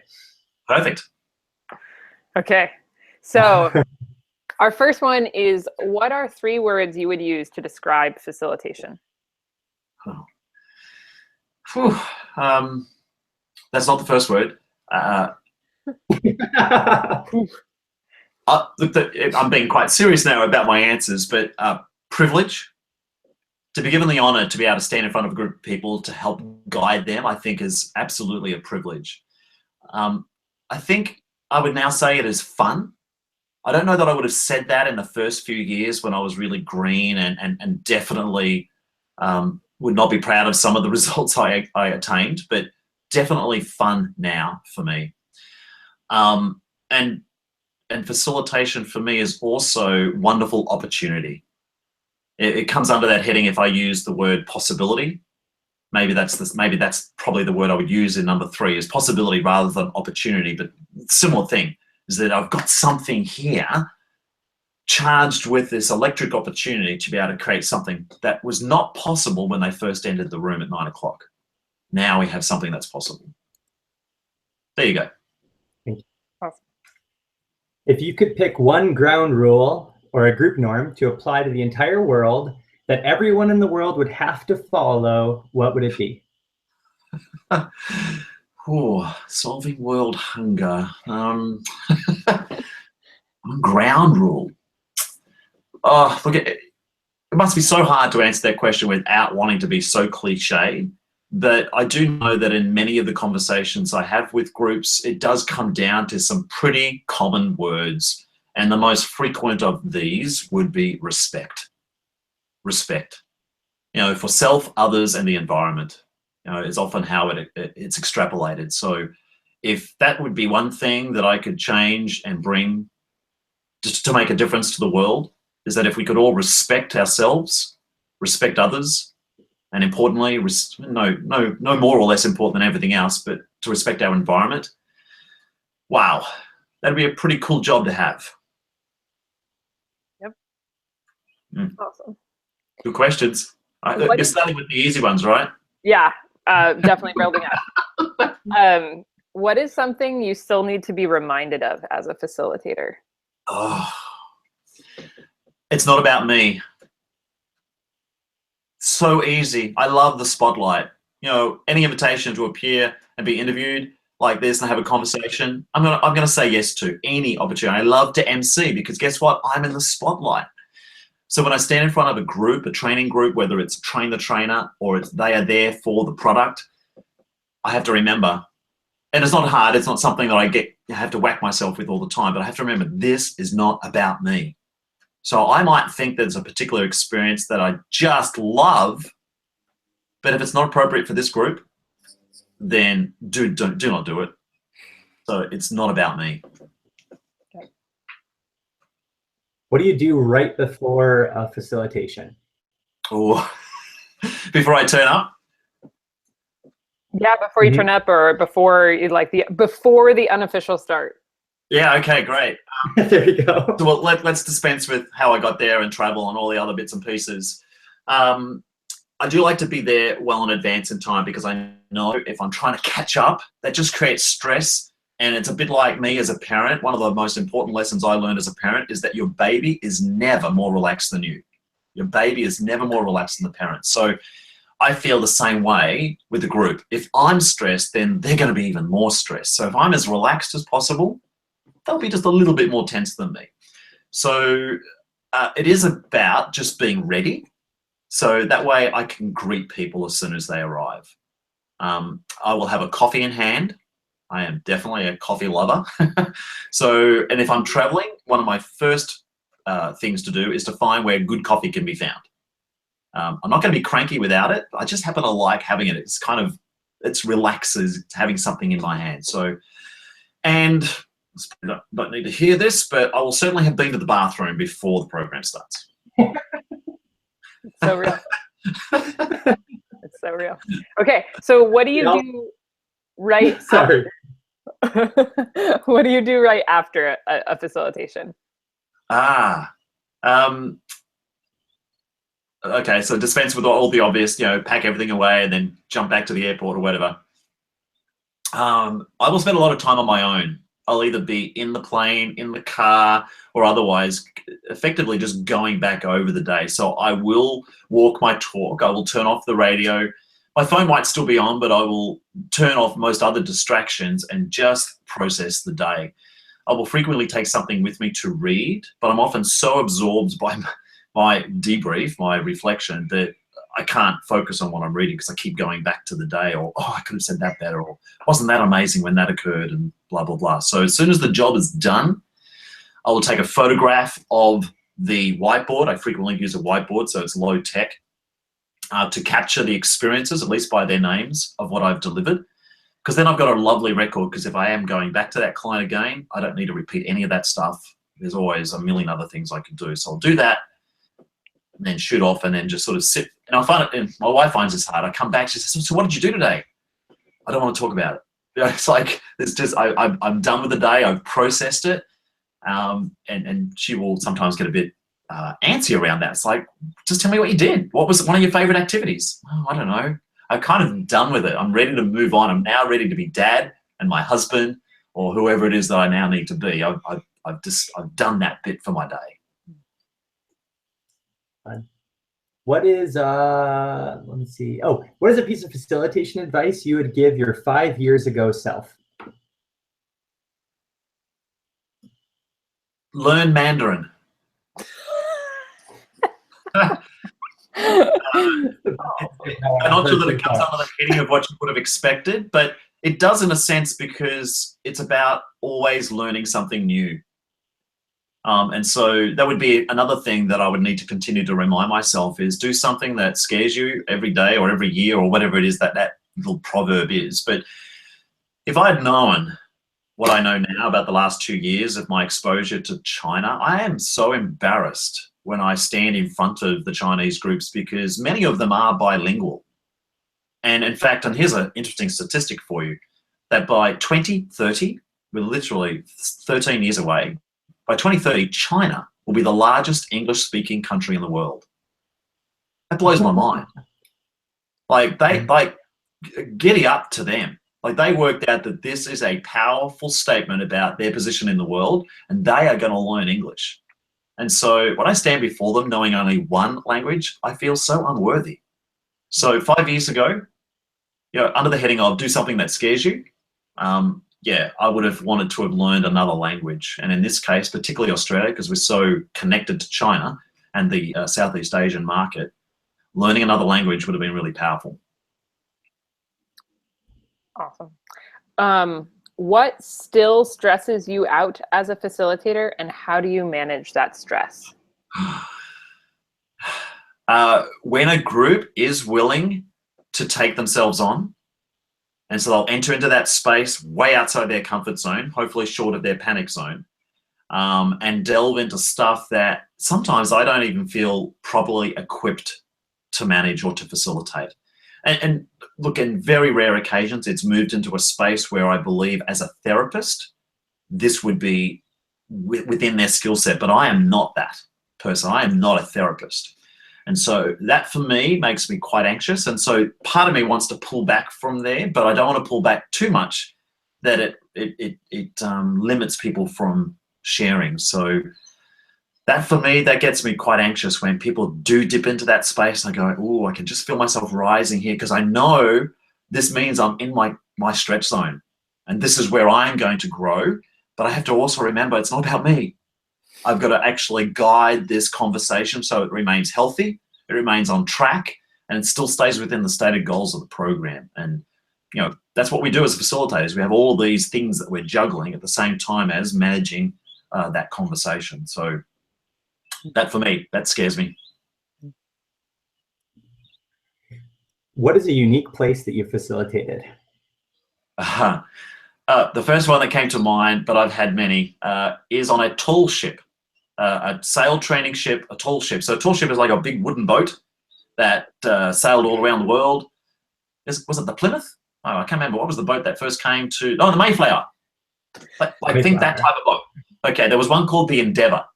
The Endeavour was the boat that Captain James Cook sailed around the world to come to Australia to drop off all the convicts, decimate, sadly, our Indigenous population, and that was over 200 years ago.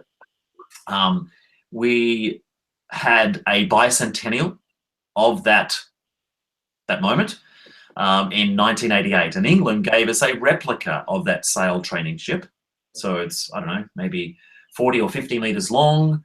It's really high, it's got big tall masts, it's got sails, and it's now used by the Navy. The Navy are seconded in Australia to run 11-day voyages around Australia with groups of young people, and Navy personnel now run that ship, teaching these young people how to run the ship. Now, they're very good at teaching the kids how to sail the ship. I have no clue about that. But on this actual ship, I spend 2 or 3 days, and I've done this quite a few times now, teaching this group of young naval personnel, men and women, how to basically manage young people. I'm not there to teach them how to sail. And the most unique part about this, apart from the fact that it does this, is that it's literally 3 meters or 3.5 meters by 2.5 meters. That is the biggest space I have that's open on the whole ship. And that's on board. Underneath, there is no room at all. There is nothing, no space down there at all. So gratefully, I've had lots of good weather to run a program for 3 days within a very, very small space. That has been a unique place. Yeah. Sounds like. Okay. What's a not directly facilitation related experience you think every facilitator should have? Not directly related. Again, I tend to be guided by what first comes up for me, Meg. The first thing that came up to me was choosing to live somewhere else in the world. So my wife and I, this is PD or pre-Devon, our son, in 2009 spent 6 months traveling the world, and we spent 3 months of it living in Florence, Italy. And we went there to absolutely be outside of our stretch zone because we lived in the old city of Florence and took a language school intensively for 1 month with a goal that within 3 months we would have solid conversations in Italian with Italians.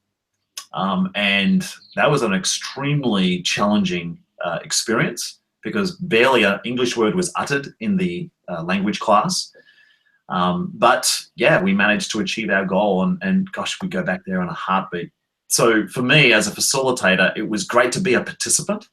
So really that's what I'm sharing as an example. It was good for me to be a participant as a student, living in a space that I'm not comfortable, but also being a student of a language in that case.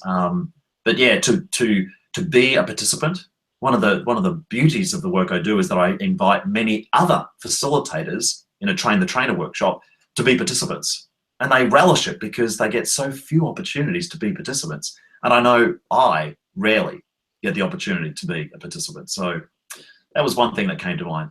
Mm-hmm. What book or books do you recommend the most to others, other than your own books?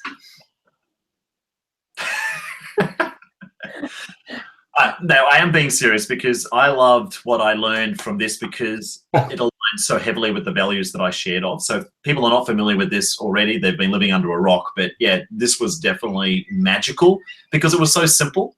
Sure, there are certainly books that I've written that are useful, but another one that I would also recommend if people have not come across it before would be books like Silver Bullets. It seems crazy that I should mention a book by Carl Ronke, but I know when I turn up, particularly in colleges where young adventure or outdoor ed trained people are coming out, they have no clue about Project Adventure, never heard the name Carl Ronke, and certainly have never come across the book Silver Bullets, which for me is a crime. And so I don't have a copy with me right here, but Silver Bullets would be one. I know you're going to be meeting later on this week a gentleman named Nate Folan. He's a very good friend of mine. He's actually coming to Australia next week. I'm bringing him out to do a series of workshops for me and with me. Nate has a book.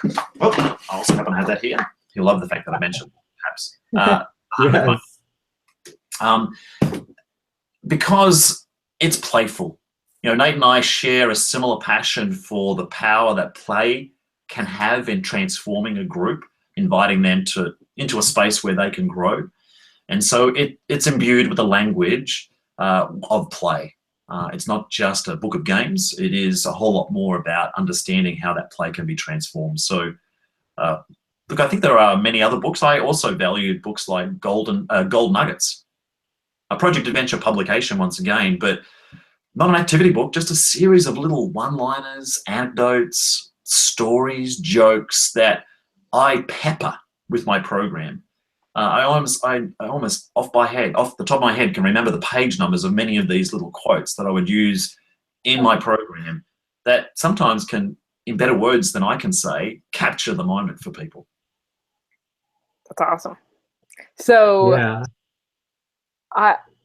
Okay, so our next question is, do you have any online resources that you think others should check out? And I will go ahead and say Playmeo should be one of them, because I do think it's an invaluable resource. We've talked a little bit about its like expansive power, but also just like it's a cool way to interact with activities outside of a book form. So love Playmeo. If you want to say anything more about Playmeo, feel free to, but also if there are any other online spaces or resources, love to know those too.